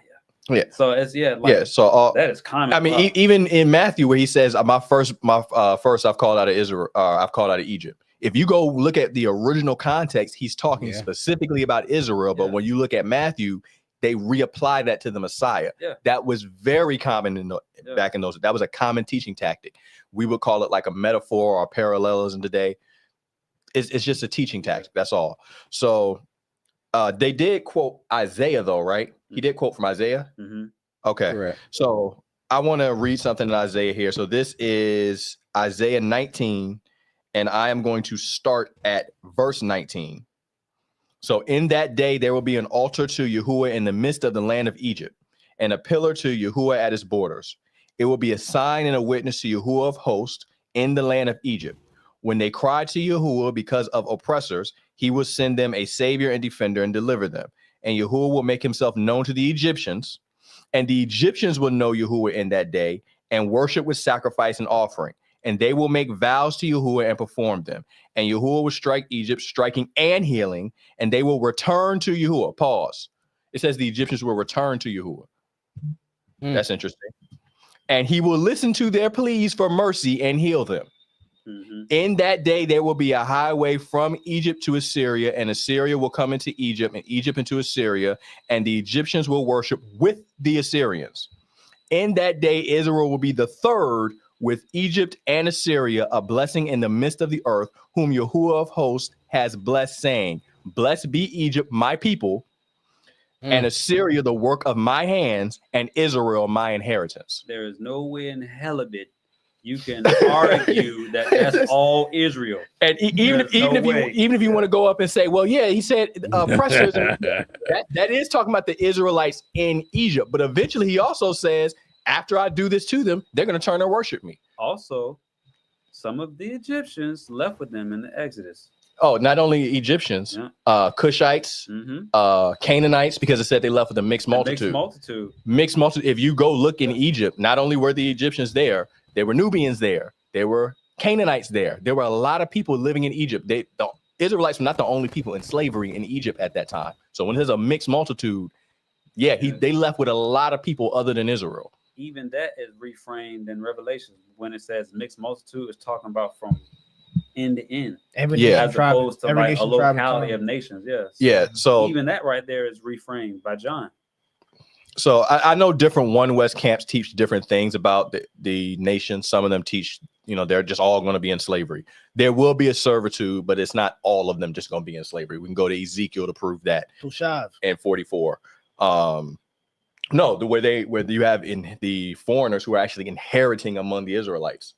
Those would be the ger. Yeah. That wouldn't be the Toshav. Yeah. So you have that. You have the concept of grafting in. You cannot graft in. If you actually know anything about farming, if you have a tree, right, and you break off a branch. This is fake, but yeah, the concept. If I took this and I broke a branch off of this and put it over here, and I threw this away, I got a branch over there and I put it in. That's called grafting in. So when it says that you are grafted in, and the natural branches are Israelites. The ones being grafted in from the wild olive trees are other nations. They're wild because they're not Israelites. They're coming from heathen nations where their practices, not Torah, are wild. So you're taking something from another area and moving it to another. And moving it. We also have it in surgery called skin grafting. Oh, yeah. Yeah. We got the evidence of these things in our society from top to bottom, bro. But somebody I can take my back skin and put it on my face. It ain't supposed to be there, Yes. But somebody would say, well, that's still part of the same body. In that case, yeah, but the grafting the farming grafting, that definitely is not part of the same body. It is. That's true. Yeah, that's coming from another tree. That's again, and then it goes back. It says if they were snapped off and you were grafted in, how much easier is it for you to be snapped off and then be grafted back in? I can graft your skin on me. That's disgusting. We're gonna move past that. But it still applies. It's not the same body. That's true because you can have a cadaver. Yeah, I understand, but we really get into some weird territory now. No, I mean it's parallel. I get you. It's analogy. As a matter of fact, dark sayings. He's part dead. I'm part dead. Hey, we gonna move on now. Come on. Go ahead, ask another question. So we both y'all brought up the Romans 11. And that's one of the slides I have. If they can fit those in there, like the natural tree, the broken branches, the natural branches that were broken, and the wild olive tree. Yeah, That's great. You just answered that. Yeah. So, All right, because cool. it's gonna be hard, and they don't understand. It's gonna be hard to run that down if you're missing some of the components. If you're saying, because some groups say, well, the northern kingdom's not there at all. It's just the southern kingdom. Then you only have two pieces. You got Gentiles and southern kingdom to try to navigate the broken branch, the regular, the regular tree, and then the wild olive tree. You're gonna have to double up on something and try to navigate that. It's gonna be problematic. And that's why I just set that up to answer those questions. Really for them to see, really for you see, wait a minute, and then well, where's the northern kingdom? Where did they come from, etc.? Where did they go? Did they come back? Just for them to look at it and say, well, wait a minute, I may have to, and even y'all talking about the mixed multitude, man. I just seen Captain Tazariak with a debate with brother Dwayne, TikToker that be on talking about debunking Hebrew Israelites. Debunking Hebrew Israelites, right? Yeah, and he said the mixed multitude was a mixture of Israelites. No. How? No. Okay, you know what? Came out of Israel. No. Egypt. They came out of Egypt. Yeah, that doesn't make any mixture of Israelites. But if you look at how it's worded, in fact, look, can you pull it up? Because I'm very certain it says worded, I don't even. Yeah, the way it's worded, I'm pretty sure it says all Israel, and then it also makes a whole separate sentence and says a mixed multitude came out with them. Oh, that's what you're looking for. Yeah. Wait, hold on. Time out. Pull it up. He's going. Man, listen, that brother Dwayne that made like 2-3 different videos on that clip. Yeah, can you just pull that up in Exodus? Because I'm pretty certain that's how it's worded. It is. Yeah. That is. I can't say my family and a mixed multitude and still my family. Yeah. Because my family covers my family. Yeah, so my family came and also some of my friends. Yeah. So your friends and your family? No. My family and my friends. Yeah, your friends is your family. That's your other cousins. No. My family, who I'm blood related to, and these other people I'm cool with, but I'm not related to them. But you got to be related to them. How? I'm telling you, they're my friends. They're not my family. So, all right, hold on. Okay, that's 12. Dang. We'll just pull it up. A mixed multitude. Yeah, no. I was just saying, like, yeah, that's all in the Pesach. Like, yeah. So it's like they got the law of the Pesach, like the mixed multitude did. Oh yeah, that is another thing too, because the mixed multitude was at the mountain, and he said he called all of them Israel. Right. So it's the particular verse. Oh, I'm sorry. Go ahead. Yeah. No. I was just saying that's just something he called all of them Israel when they were at the mountain, even though it was Israelites and the mixed multitude. And they all got the blood sprinkled on them. And they all got the blood sprinkled on them. And they all said, everything you say, I will do. They when they were at the I mean, we have a similar thing now. We have multiple ethnic groups here, but we're all called Americans. Yeah, when they were worshiping the golden calf, they all had to drink the water. And if we can also start going a little bit more into that specific people that actually were not Israelites, that the Most High mentioned by name, makes covenants with them, and they're not Israelites. And this is all into we're not even getting into the this is all Torah, Old Testament prophets, and they're not Israelites. He's making covenants, made a covenant with the Cushite and Jeremiah. Man. So I hate to bring up Jeremiah 35. Yeah. He actually I don't know if I want to bring that. Well, I'll let y'all bring out a few of them. I was gonna be on my part too, but y'all can go through a couple of them. You can bring out if you got it. No. Y'all can go through them. Y'all can go through them. Okay. Exodus 12 and 37. And the people of Israel journeyed from Ramses to Succoth, about 600,000 men on foot, besides women and children. A mixed multitude also went up with them. Also. And very much livestock, both flocks and herds. Israel's already accounted for. The men, the women, and the children. And the mixed multitude also. And livestock and herds. Yeah. It's a separate categorization. Separate. So here's a question. Joshua and Caleb. Oh man. Joshua and Caleb. We done did that a few times. Yeah, we've done it on our podcast a few times, but Caleb was a Kenizzite. Oh, What son of Jacob was Phinehas? Son of Jacob? Yeah. He wasn't a son of Jacob. Oh, he wasn't. Who was he a son of? Ashu.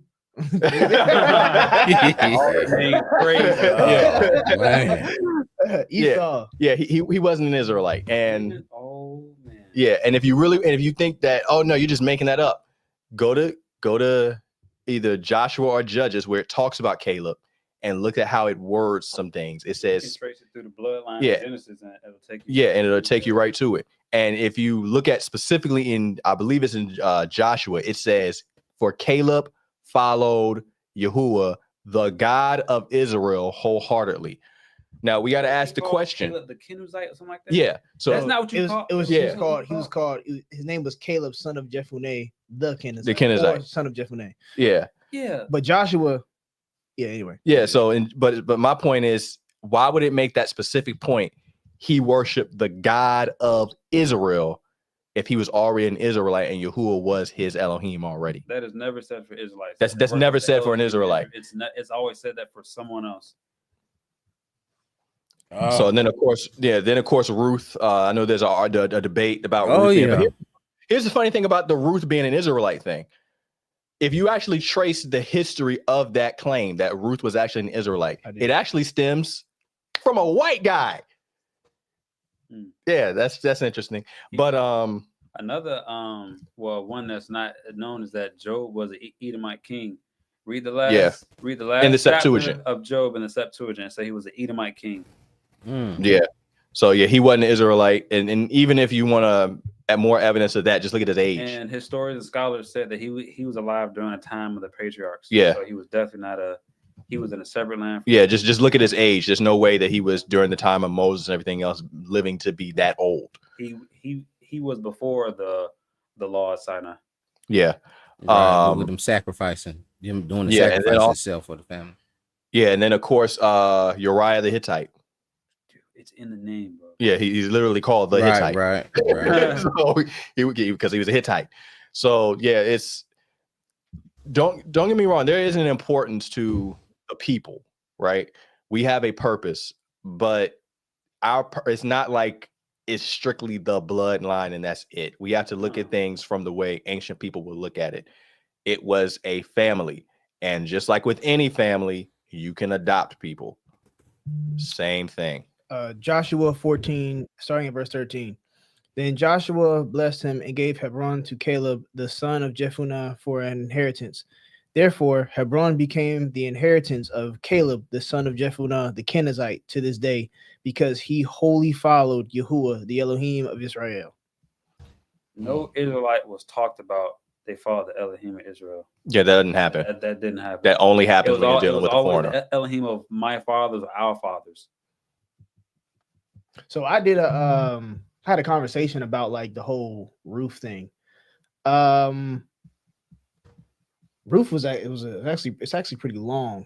So Ruth, if you try to get the history of it, you have to go to the time of Judges, right? So during the time of Judges, you had a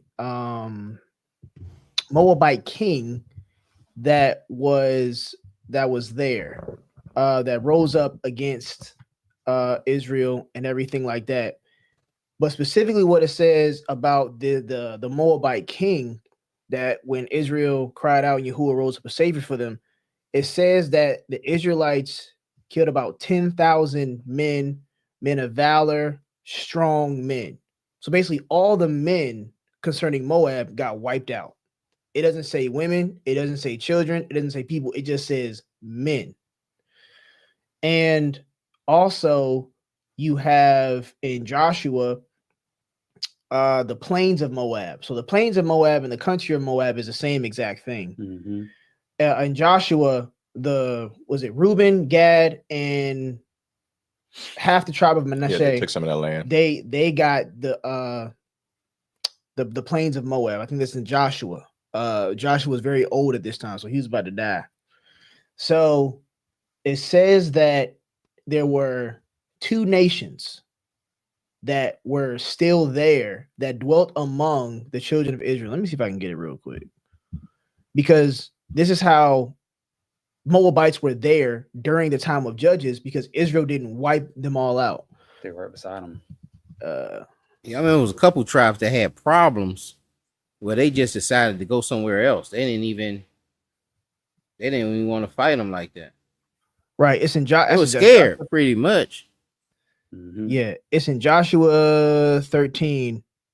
So it says, starting at verse 8, it says, with the other half of the tribe of Manasseh, the Reubenites and the Gadites received their inheritance, which Moses gave them beyond the Jordan eastward, as Moses, the servant of Yahuwah, gave them. From Arior, which is, it gives the whole entire thing. Verse 11, it says this, and Gilead and the region of Gesherite and Maccathites, and all Mount Hermon, and all of Bashan to Selecha, all the kingdom of Og and Bashan, who reigned in Ashtaroth and Edrei. He alone was left for the remnant of the Rephaim. These Moses had struck and driven out. Yet the people of Israel did not drive out the Geshurites or the Maccathites, but Gesher and Maccath dwelt in the midst of Israel to this day. There were still Moabites there. This is how we get the Moabite king rising up and going against them. And I think that's in Judges, I want to say 2. It's early. No, it's actually 3. Yeah, so Judges 3 and 12. And the people of Israel again did what was evil in the sight of Yahuwah, and Yahuwah strengthened Eglon, the king of Moab, against Israel. So then going down, it says in verse 28, and he said to them, follow me, for Yahuwah has given your enemies, the Moabites, into your hand. So they went down after him and seized the fords of the Jordan against the Moabites, and did not allow anyone to pass over. And they killed at that time about 10,000 of the Moabites, all strong, able-bodied men. Not a man escaped. So Moab was subdued or humbled that day under the hand of Israel, and the land had rest for 80 years. All the men were killed. The women and children were left. So this is how you get Ruth going being up there. So that's to show that Ruth was a Moabite. She's not an Israelite. I'm gonna throw a little wrench in it. So if they were among them, Mm-hmm. they wouldn't have been, let's say, pure blood. There would have been some mixing. Well, nah, because they couldn't have. They wouldn't have mixed with them. It doesn't say that they mixed with them. It doesn't say they mixed with the Moabites like the men and women did. It doesn't say that in terms of the Gesher and. Well, as far as like the Moabite women, if all the men were killed, the women would have died off unless they reproduced. Yeah, some of the men wouldn't have got them. Well, hold on, that was war, wasn't it?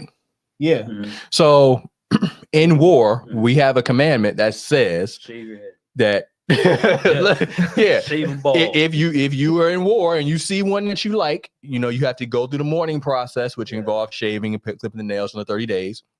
After that mourning process, yeah, that's what I'm saying. Or like the Amber Rose. That's what I'm saying. Yeah, like, so that is a possibility. That's what I'm saying. They would have had a miss, so they would have died out. They would have went extinct. Yeah. So that's why we take the claim that Ruth was a Moabite, because she specifically says your people will be my people. Yes. Your Elohim will be my Elohim. Because if Ruth is an Israelite, then what about the other girl? They don't talk like that. What about the other girl left? What about the other girl left and went back to her people? So who did she go? Who did she go to? She went to the Reubenites? No, she went to other Israelites that I guess weren't worshiping Yah, which doesn't make sense because Yah is the Elohim of Israel. Yeah. So it's not making it has to make sense in just logical sense, just basic sense. Even with the times Israel worshiped other Elohim, they still knew who theirs was. It wasn't strength. It still wasn't new knowledge to them. Yeah, they knew that Yah was their Elohim, and even when they were worshiping other Elohims, they still were worshiping Yah. The problem was they were worshiping them alongside Yah. As soon as they got slapped around a little bit, sorry. Yeah, they never said, "Well, hold on, why we got to come back to you?" They always said, "Oh yeah, you're right." Yeah. Right. Every time. Because they knew. Yeah. So I did see a comment, something about James 5, saying that Job was one of our brothers. Job? Yeah. You said James 5? Yeah, James 5. I think they quoted. Could you pull that up for me so I can read the comment?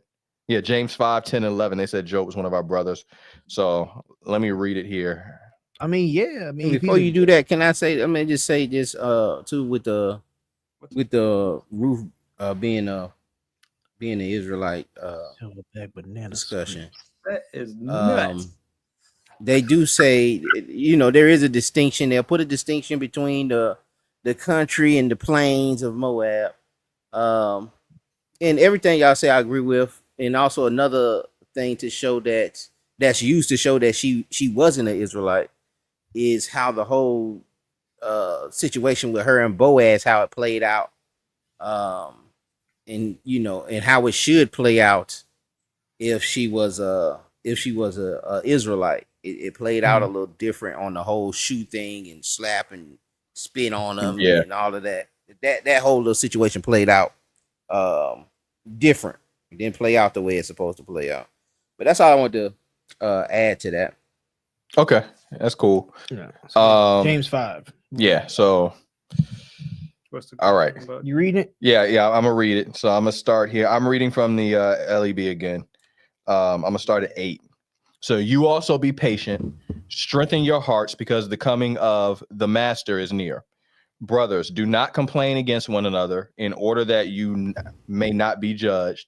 Behold, the judge stands before the doors. Brothers, take as an example of perseverance and endurance the prophets who spoke in the name of Yahuwah. Behold, we consider blessed those who have endured. You have heard about the patient endurance of Job, and you saw the outcome from the master, that Yahuwah is compassionate and merciful. Okay, so a couple of things here. At least the version I'm reading does not call Job one of our brothers. Yeah. It doesn't say that. Neither. Yeah, and he's technically not a prophet. So all what it does say is that you've heard of his endurance. Yeah.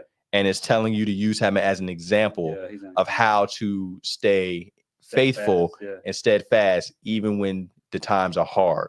Because at the end of the day, a lot of times, as hard as it might be, it still is probably coming from Yahuwah. So he's telling you that's what he's saying, but it doesn't say that he's one of your brothers. Again, at least from the version I'm reading. Maybe another version reads differently, but mine doesn't say that he's one of our brothers. Can I read the KJV?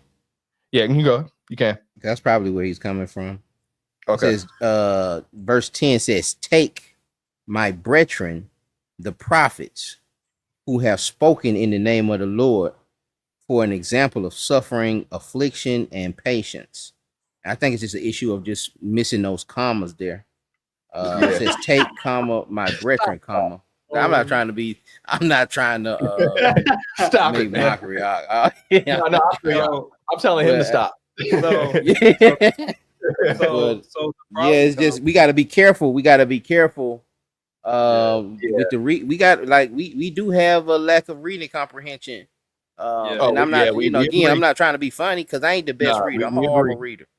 But we do have to, especially if we gonna be KJV only and be dealing with the King's language a little bit. I gotta have to take your time. To be honest, I don't find no fault if someone wants to be KJV, but you still have to reference where it came from too, and that'll help you interpret the KJV even better. So if you're KJV, that's fine, but check it won't written in English, bruh. Go back a couple centuries to see what was translated. So my thing is, you can use whatever version you want, but you need to remember, like he said, it is a translation. Except the NIV. Except the Neil inspired. Yeah. That the NIV is pretty bad, but there's a couple of other, like the Amplified, I wouldn't recommend either. But for the most part, most versions are cool. The message is hilarious. The message is hilarious. But The message is funny because they just translate stuff how they want. But You tripping? Yeah. Yeah. But in all seriousness, with any Bible version that you get, you need to be aware of when it was translated, who translated it, and why. I'm not saying you need to go do a deep dive study in that. You just need to have a basic understanding so that way you can know the basic weaknesses that may be present in your version. For King James only is. I know y'all want to think that it's perfect. It's not. There are lots of texts that have been found after King James had been long dead and gone that now reveal that, hey, what do you know? Stuff was actually missing. Perfect example. There's a psalm in the King James that's called an acrostic, meaning that every single letter or every single word that starts out the verse in this psalm starts with a letter of the Hebrew alphabet, right? The Hebrew alphabet has 22 verses. In the King James, has 22 letters. In the King James, this psalm has 21 verses. Guess what's missing? The letter Nun. Oh, no. Mm-hmm. And when they found the Dead Sea Scrolls, they found this psalm with the letter, with the line that's supposed to have the letter Nun in it. It's missing a verse. It also has additions too, and I didn't know that. Yeah, the area that talks about there's 3 witnesses in heaven and 3 witnesses on earth. The older texts don't have. Yeah, so that's another thing. And the Yohana, yeah, and yeah. So 1 John 5:7, it actually has a verse that was added in like the 8th century, and it's known that it was added in the 8th century. King James has it, older texts don't. So like the ESV doesn't have it. A lot of newer translations don't have it. The Aramaic doesn't have it. My version of the Aramaic literally says verse 7 does not exist in the Peshitta. Mine too. Yeah. So again, I'm not saying throw your King James in the trash and burn it with fire. I'm not saying that. Just be aware of the weaknesses in that translation. It's also an old translation. Sometimes the stuff that it's translated as actually was corrected in 1611. Yeah, it's not correct today, but it was correct in 1611. Just be aware of the weaknesses. But as long as you're sitting here acting like it's perfect, you're going to run into problems. And a lot of the problems that Israelites are having today is because they're relying on a version, believing it has no weaknesses when it does. Yeah, none of us here use a single version. You won't find a learned person, someone who's very studious, using even really good pastors. They don't use one version. But even the King James, whether you're using it's been modified, or the one that was cut without the books, that's let's say a souped up or a plus version of the William Tyndale joint. That's not even the first English Bible, and there are words changed from the Tyndale Bible to fit King James's desire and why King James was written the way it is. Like even the word church is a big one. Even the word church, like it doesn't exist actually. Ecclesia. It doesn't exist in like the Latin text. It should be like assembly or something. Yeah, like congregation or assembly. That's how Tyndale has it. Yeah. So like it's like, bro, because if Jesus had given them rest, he would not have spoken of another day. Yeah. That's KJV. Yeah, and that. But here's the thing: that Jesus there is actually talking about Joshua. Yeah. That's not talking about this. That's Joshua. Yeah. So again, it's stuff like that you just have to be aware of if you're going to use King James. I know plenty of people that just love the poetic speech. That's fine, no problem. Just be aware of any issues that version does have. Yeah. And just be studious. Yeah. Just be studious. And also recognize that I know a lot of y'all think y'all have a 1611. You might not, because the original translators actually realized that there were improvements they could make. So in 1619 there was an update, in like 1630 something there was an update, so it kept getting updated. In Geneva, the Geneva Bibles before that. Yeah, Geneva. There were some of those Bibles before the King James were kind of trash though, because they had some really bad translations. I mean, we all got I know us here, like we all have our favorite translations, and they're not the same, but we don't hold it near and dear. That's just what I like normally I first go to. Yeah, again, just be whatever your version is, just be aware of whatever weaknesses it might have. That's all. And you don't have to learn the original language, but getting some, a couple of words. Yeah, getting a couple of words under your belt will help. Yeah. Have a foundational understanding of the language, because I mean, We read this all the time. We go to Sirach, the preface. Yeah, I was about to go there. It says if you translate a language from its original to another tongue, it loses its power. Yeah. Right. Mhm. We say that all the time, but we don't even use it. Yeah. So we gotta translate. we just gotta be a little bit more studious. The New Testament in particular is like a 4 times translation. This joint went from Greek to Aramaic to Latin, and now English, and now English has changed so much, like from the old English to the current English. Man, I was just so. It's like multiple lenses what we're looking through now, like multiple layers back. And just to be clear, the main core it has never really changed. You're gonna get the main core, but once you start getting to the minutia and some of the details, that's when you're gonna start needing to kind of do a lot more study. But again, you can just go to the Bible, you can get the basic lesson, and you'll be good with the basics.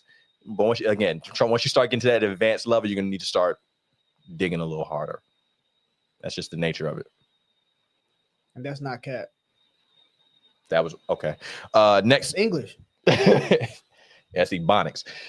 Same difference. Yeah, whatever. All right, next slide. Centurion healed. Matthew 8, 5 through 13. And then I have a couple questions after that.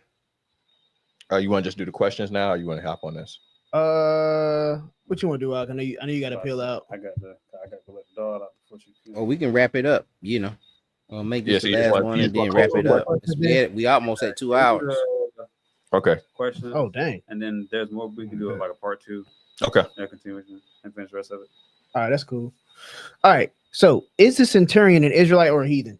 Is he called a Roman centurion? Yeah, he's not an Israelite. Yeah, he says Roman centurion. Mm-hmm. Yeah. What verse is that again? Matthew 8. Matthew 8. 5 through 13. I would ask the question: has the Messiah been unalived yet? Has he died yet? I said unalive. Good gosh, TikTok. Well, that's for like YouTube purposes, right? Yeah. I don't even. But you can say died. I think YouTube is fine. Yeah, you can say died. You can't say the S word and resolve to taking yourself out. Like, yeah. Huh? Don't you get demonetized if you say like the D word? No, die is fine. It's the S word. Taking yourself out. Yeah. Okay. Oh, okay. Yeah. So that's so.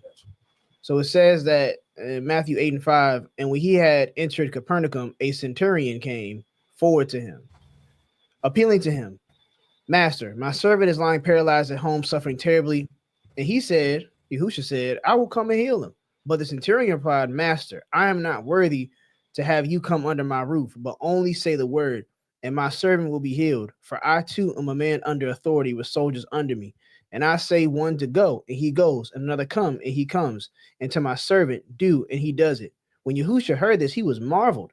And he said to those who followed him, "Truly I tell you, with no one in Israel have I found such belief." And another question: were Israelites a part of the Roman army?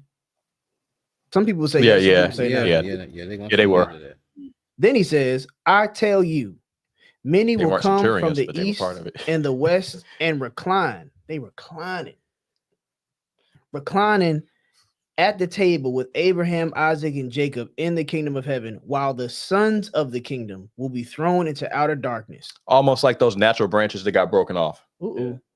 Mm-hmm. So yeah, it sounds like your nationality won't save you alone, which is crazy to think that some people believe that, considering the fact that nationality didn't stop us from getting kicked out the land in the first place.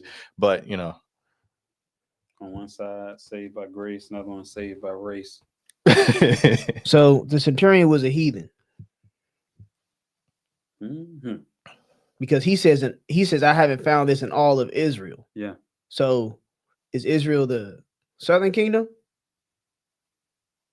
Because I don't think Israel is ever referred to as the southern kingdom. Nope. Israel is usually referred to as the northern kingdom. Mm-hmm. So if you take that, he was talking about if Israel is referred to as the northern kingdom, and if your understanding is that, then you said, "Well, I haven't found any." He says, "I haven't found any this in all of the northern kingdom." So you can't say that the centurion is other. Yeah. But I'm just saying, like, if you understand Israel being called of the northern kingdom, then you would have to subside to that. You would have to. Then it was like, okay, well, he's basically saying, "I haven't found this in the northern kingdom." But based on the storyline, he's in the southern kingdom. He didn't even go to the northern kingdom. He's in the southern kingdom. He's in the southern kingdom. Because again, he also told us people don't go to the Samaritans. Go to the Samaritans. Where were the Samaritans at? The Samaritans were the people that displaced the other people in the northern kingdom. That's why they So separated. he didn't go there. That was all before he resurrected. Yeah. All that was before he resurrected. After he resurrected, then he said you can go ahead, but start in Jerusalem, then go out from there. But that's after he resurrected. This is Matthew 8. This is why Jerusalem, what was happening there was so important, because the house had to get straightened first before you can go out. Mm-hmm.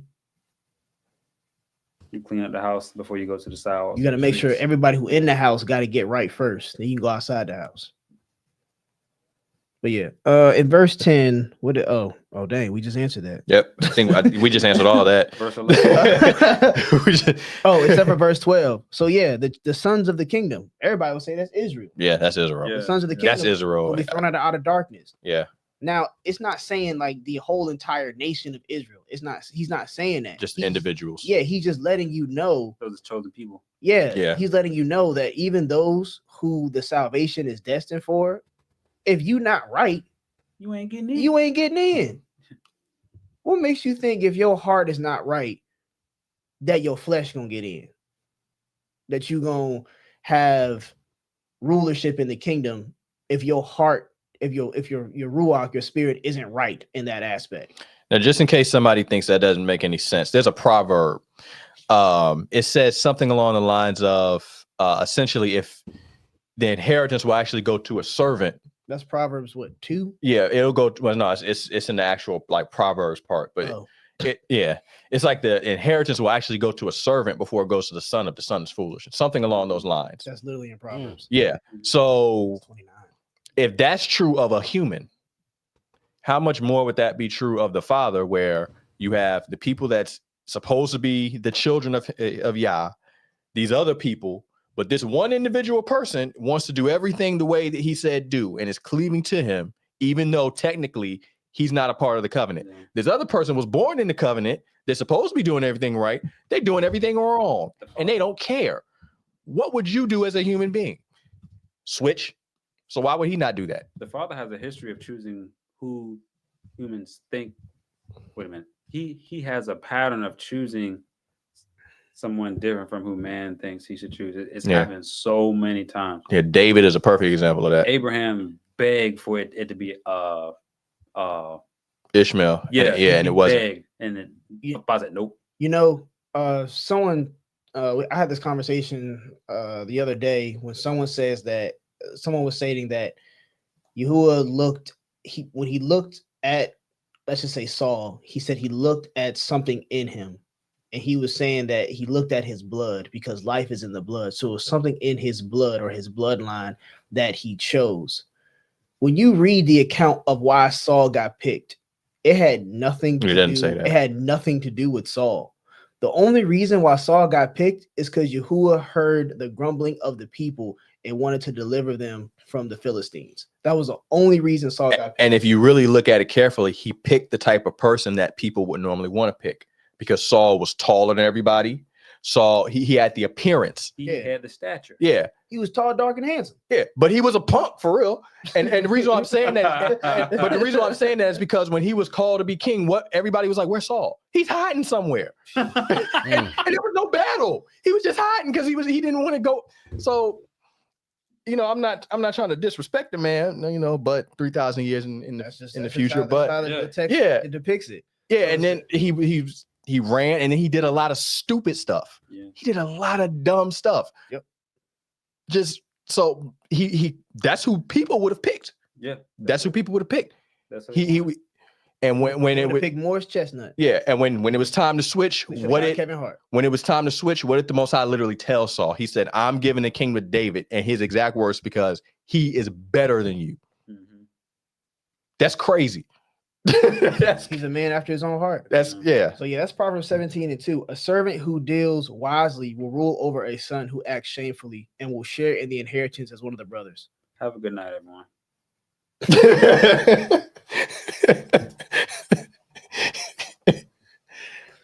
Yeah, so again, it's in there. The concepts are in there all throughout. It's replete. It doesn't have to be explained in this deep, extravagant way. I know we went into a lot of Hebrew and language and things. That was just really overkill. If you actually just reading it, even in English, even in the worst possible translation you can get, the message. It is you can pick the message, which is basically I'm about to do it. I don't know. The message is a pretty funny translation. I'm about to do it. I would recommend it for entertainment purposes, just because of what they said about Judas. But that's like the YN edition of the Bible. Yeah, the message is crazy. But it's pretty clear, that Gentiles can get salvation. The issue really was in the Tanakh, they were not being sought after. It was really about Israel. And if you wanted to join, you had to essentially come in and say you wanted to join. Whereas in this new covenant, it's kind of just open up for everybody because they said something crazy, didn't they? No, it actually clears it up. It says, the Message Bible, Proverbs 17:2 says, a wise servant takes charge of an unruly child and is honored as one of the family. See, even the YNs got it. Even the YNs got it right. Even the YNs got it. That's what I'm saying. Like this stuff is clear. It's just clear. It's just clear and obvious. Yeah. I don't got too much else to say about that. It's just kind of obvious. Yeah. Were there any other questions or any questions in the chat or anything like that? Y'all have any other questions before we shut it down, y'all? Are there any other questions? And Shabbat Shalom Hebrew Elevation. Shout out to what's his name, Silverback. But I think he's bringing out a couple of scriptures, not to be going too hard on Saul. Oh yeah. But are there any questions? The sojourner the stranger that sojourneth among you, is that a question? Job and Edomite, we went over that already. That's in here. I know it's 2 hours long, but brothers went into good detail on why they feel that Job is an Edomite and not an Israelite. Said the Septuagint. They said the Septuagint version would say that he's the king of Edom. Yeah, the last y'all chapter. Want to speak on that a little more, I guess, for the brother. Last chapter, last few verses. Let me see if I can pull it up. Yeah, it says it clear as day. Job, an Edomite king. Job, LXX. Kings, if I remember. Last chapter. Obadiah is an Edomite. I've heard that. So I haven't seen any clear-cut evidence that Obadiah was an Edomite. It does make sense that he would be giving a prophecy towards Edom if he was an Edomite. That would make sense. But I haven't seen any clear-cut evidence that he is. So I can't say that. It's in the last chapter, Joe. Yeah, I just pulled it up. It's Be like the last. Yep. So if you actually have a version of the Septuagint, what's going to happen is at verse 17, you have, and Job died, an old man and full of days. That's where most versions stop. Then 32:17a says, and it is written that he will rise up again with those whom Yahuwah raises up. Resurrection. 17b, this man is described in the Syriac book as living in the land of Isis on the borders of Idumea and Arabia, and his name before was Jobab. And having taken an Arabian wife, he begot a son whose name was Enan. And he himself was the son of his father Zair, one of the sons of Esau. And his mother was Basora, so that he was the fifth from Abram. And these were the kings who reigned in Edom, which country he also ruled over. First, Balak, the son of Beor. The name of his city was Dinaba. But after Balak, Jobab who was called Job, and after him Asam, who was governor of the country of Thaman, and you can read the rest of it. But it goes into that, and then it clarifies again that he was an Edomite, and this mentions some other kings. Brother Joint said he was what? A son of Edom. Yeah. Fifth from Abraham. Yeah. So it says specifically Abram. So this is before the name change. God dang. Yeah. Yeah, it says Jobab because that's coming from the Greek. But the same thing. Well, in Genesis it says Jobab when it mentions the dukes of Edom. Yeah, it says in Genesis 36 and 31. These are the kings who reigned in the land of Edom before any king reigned over the Israelites. Bela, the son of Beor, reigned in Edom. The name of his city being Dinaba. Bela died, and Jobab, the son of Zerah of Bozar, reigned in his place. Jobab died, and Husham, the land of the Temanites, reigned in his place. Yep. So Jobab is right there. Yeah. We read Enoch. We read Jasher as well, but there's some issues with that, so we don't ascribe to that. Okay. So here's a question. As Hebrew Elevation Church. Somebody just asked me about Hebrew Elevation Church too, so I guess you guys are pretty popular. Shalom. Will Gentiles in the new covenant be servants to Israel? Which Gentiles are you talking about? So if you're talking about the ones that convert, that become proselytes, no. Those are the ones that, can somebody pull up Ezekiel while I'm looking? They're actually going to be, they're the ones that are grafted in. They're the ones that are going to be inheriting among whatever tribe they sojourn with. They're going to be treated as an Israelite. For the other people, yes, they will be the ones that are servants. They will be the ones who are, I don't want to just say woodcutters because that kind of reduces it down. I don't know. I can't still actually say I don't know. I can't say the exact nature of the servitude. Yeah. But they will be the servants. Status. Yeah, it's again just a lesser status. Yeah. But the ones who are actually proselytes and converting in, no, those ones are not going to be the proselytes or servants. Where is that at? Let me see. I guess we can end on this one. About inheriting.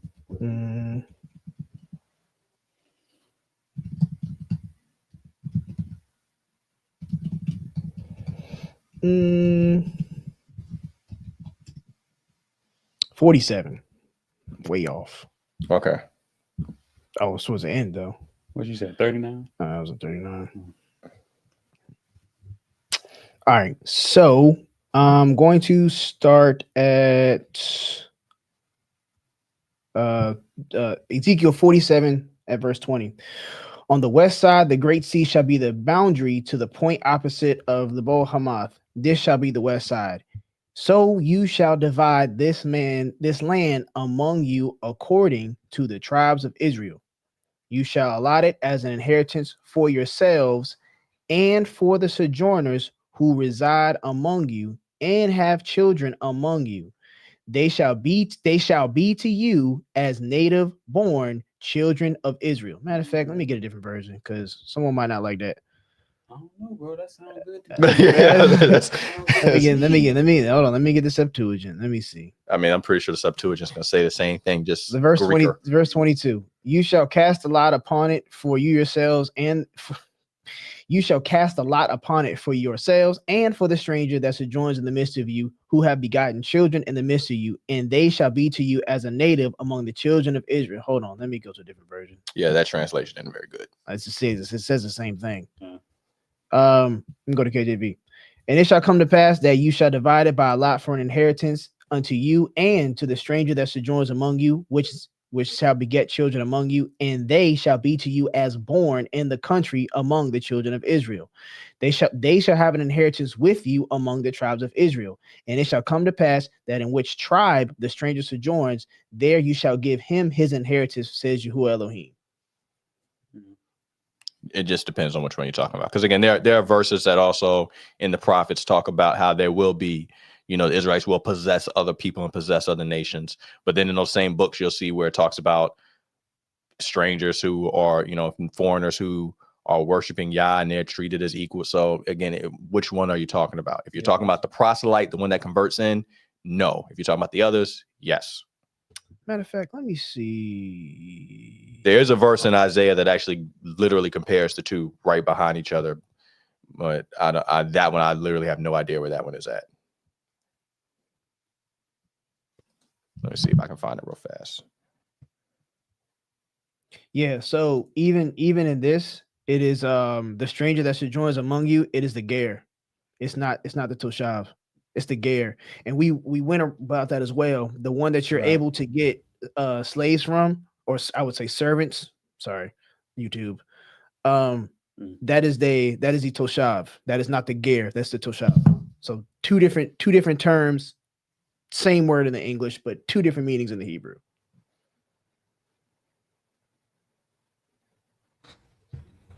All right. Any other questions?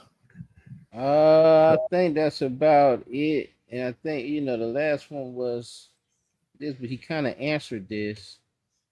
you know, when we went through that, and then he just said about the Toshav and the Gur. Does that apply here? Is this the same? Is that answering that question there? Well, can you go to Leviticus 19? So I do want to go to something real quick, right? So Ezra, which is the Strong's 24:9. This is native born, and it's used as like a tree in its native, a home born in the land of one's own country nation. This is a native. Mm-hmm. He been there, lived there, born there. He got rights to the land. Yeah. So this is what you are to treat the stranger that sojourns among you, whichever tribe this one sojourns among you. He is to be a Ezrach. Right. He is to be a native. He is to be a citizen. He is to be an Israelite among you. This is how you treat him. Yeah. The same rules that go for you. If he has to sell himself to you for 6 years, you with him on the Jubilee on the 7th, you let him go. So it's the same rules apply to this one right here, not the other one that is just among you, but doesn't take hold of the covenant. Yeah, he just saying, I ain't gonna worship some other Elohim, and I'm gonna abide by y'all rules to a certain degree, but I ain't doing everything y'all do. So, Leviticus 19. Yeah, I got it. So let me pull it up in a couple of different versions here. Just to make sure that this version is not Leviticus 1933. Yeah, because I think this is Ger. It's Ger, and the other thing is I don't see where it says they're a slave. Yeah, this one isn't a slave. Yeah, it doesn't say they're a slave. So it says, when an alien, this is the LEB, when an alien dwells with you in the land, you shall not oppress him. The alien who is dwelling with you shall be like a native among you, and you shall love him like yourself, because you were aliens in the land of Egypt. I am Yahuwah your Elohim. It says nothing about them being a slave. But it does say that you're supposed to treat them as a native born, and again, the word is ger. So that technically would be a convert. Yeah, it's a proselyte. Convert, proselyte, one that has crossed over. Yes, that's what being a Hebrew means. One that has crossed over. Mm-hmm. Yeah. Well, all right, brothers. Abraham, we gotta wrap this thing home. Wrap this thing up. If y'all want to close out, just your final statements and shouting out your podcast and your channel and your TikTok. All right, yeah. So once again, we are the Bread and Wine Podcast. The Bread and Wine Podcast, just like a pimp named Slickback, just like a Tribe Called Quest, you've got to say the entire thing. You can find us on YouTube. You can find us on Facebook, Instagram, TikTok. TikTok, we are Bread and Wine. YouTube, the Bread and Wine Podcast. I think Facebook and Instagram, the Bread and Wine Podcast. Just type it in. We're on Spotify. We're on Apple Podcasts, Amazon Music. We're actually going into our 3rd season. So we appreciate Brother Phinehas and Prince of Power, Israelites, for hosting us, having us to be on his channel to talk about this. But in closing remarks, Yahuwah barak you and guard you. Yahuwah make his face shine upon you and show favor unto you. Yahuwah lift up his face towards you and give you shalom. Thus you shall put my name on the children of Yashar'al, and I myself shall baruch them. So in the name of Yahushua, we say Amen. Amen and shalom. Shalom. Oh man, definitely appreciate y'all brothers stopping in. I didn't know what to expect, y'all. You think, these brothers came in and looked at that PDF and said, hey man, we want to speak on it. And I didn't ask no questions. I wanted to be surprised. And I was bracing myself for some smoke. But the brothers, I agree. I don't think it was nothing I really disagree with what they were said today. Like it was really a confirming word for me. And to know that these brothers never been through One West Israelism. And maybe next time we'll get into y'all history and you know, where y'all were built up, what school or school of thought you were built up in.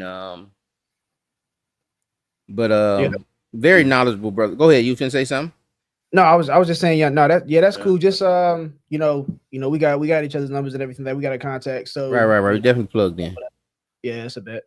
Definitely plugged in. So yeah, man, definitely appreciate y'all, man. Very knowledgeable brothers, man. And it's refreshing to get another aspect. It's like they from the same tree. It's a different branch, but you know, it's still bearing the same fruit, man. And it's great to see we all come to the same place. Again, this PDF was more so for, you know, my brothers that are not in the same place and trying to get them there. And not to say that I agree with everything these brothers say, and not to say that they agree with everything I say, just some of the things and how they navigated the text. You know, it was refreshing. It replenished the oil. And I'm grateful for these brothers and for them reaching out. And matter of fact, this is the second time, because when I opened the platform up for the name doctrine, these were the only brothers that stepped up. None of my Yahweh Bashem, Yahweh Shai Barakatah, none of my brothers stepped up. Don't do that, y'all. Don't do that. Don't do that. But none of my brothers stepped up. It's the way that you said it. Yeah. Okay. I love my brother. I love y'all. But Right. It's a dialect. No, it's not. It's not. Man, listen, there's a lot of well-meaning intention. There's a lot of you ever heard of the Dunning-Kruger effect? Yeah. Okay. No. Cool. So the Dunning-Kruger effect is where somebody gets a certain level of knowledge and information. Mm-hmm. So now they believe they're an expert on the subject because they have more knowledge and information than the average person, but they don't have enough knowledge and information to realize that they actually are not experts yet. Oh, I had to go through that one. Yeah, and I went through that too. And there's a lot of that in among the Hebrews. That's basically a zeal without knowledge. Yeah, there's a lot of that. A lot of our people, we have a lot more information than, let's say, the average Christian or the average person walking down the street, but we don't have enough to fully compile everything and process everything and realize that, oh, there's actually still a lot more to this. Mm-hmm. Somebody who loves to fight but has no technique. It's similar to that. You know what I'm saying? It's similar to that. Yeah. Like maybe you're fast or you're agile, you're strong, but you don't. Yeah, I'm strong. I hit hard, but there's no structure. Then you get in front of a boxer and you get beat up, and you're wondering why. It's because you're not trained. Yeah. So there's a lot of that. And again, you might have seen me laugh at some things and us laugh at some things. It's not that we're making fun of people, but you said but. No, we're not making fun of people. You can't say but, because but negates everything. No, I'm saying we're not making fun of people. I'm explaining why we laughed, even though we're not making fun of the people. So we're not making fun of people at the same time. Same difference. Okay. So what we're doing is, a lot of times the things that are being said are just, they have some serious inaccuracies, and sometimes the inaccuracies are just a little funny. But we're not making fun of people. Yeah. We don't hate people. Nope. We're not disagreeing, or we're not, wanting to fight people. Yeah, we'll just chill with them. Yeah, it's just a lot of the things that are being said just have a lot of inaccuracies. There's a lot more study that needs to be done, a lot more information that needs to be looked into. A lot of people are not really looking at the language like that. They're not looking at the culture and the history and trying to piece things together. They're not looking at Paul and what is Paul actually doing? What was Paul actually combating during his time? Mm-hmm. Was he, Israelites and ancient people didn't look at things like black and white. They didn't have a black, or you're a black person. That didn't exist. They all were dark-skinned people.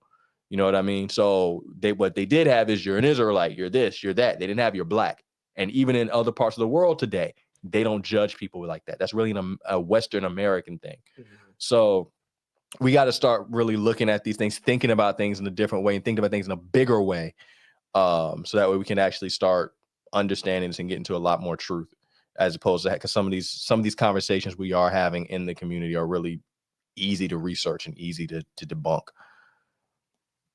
That's just my 2 cents, though. Absolutely, I agree. I definitely agree.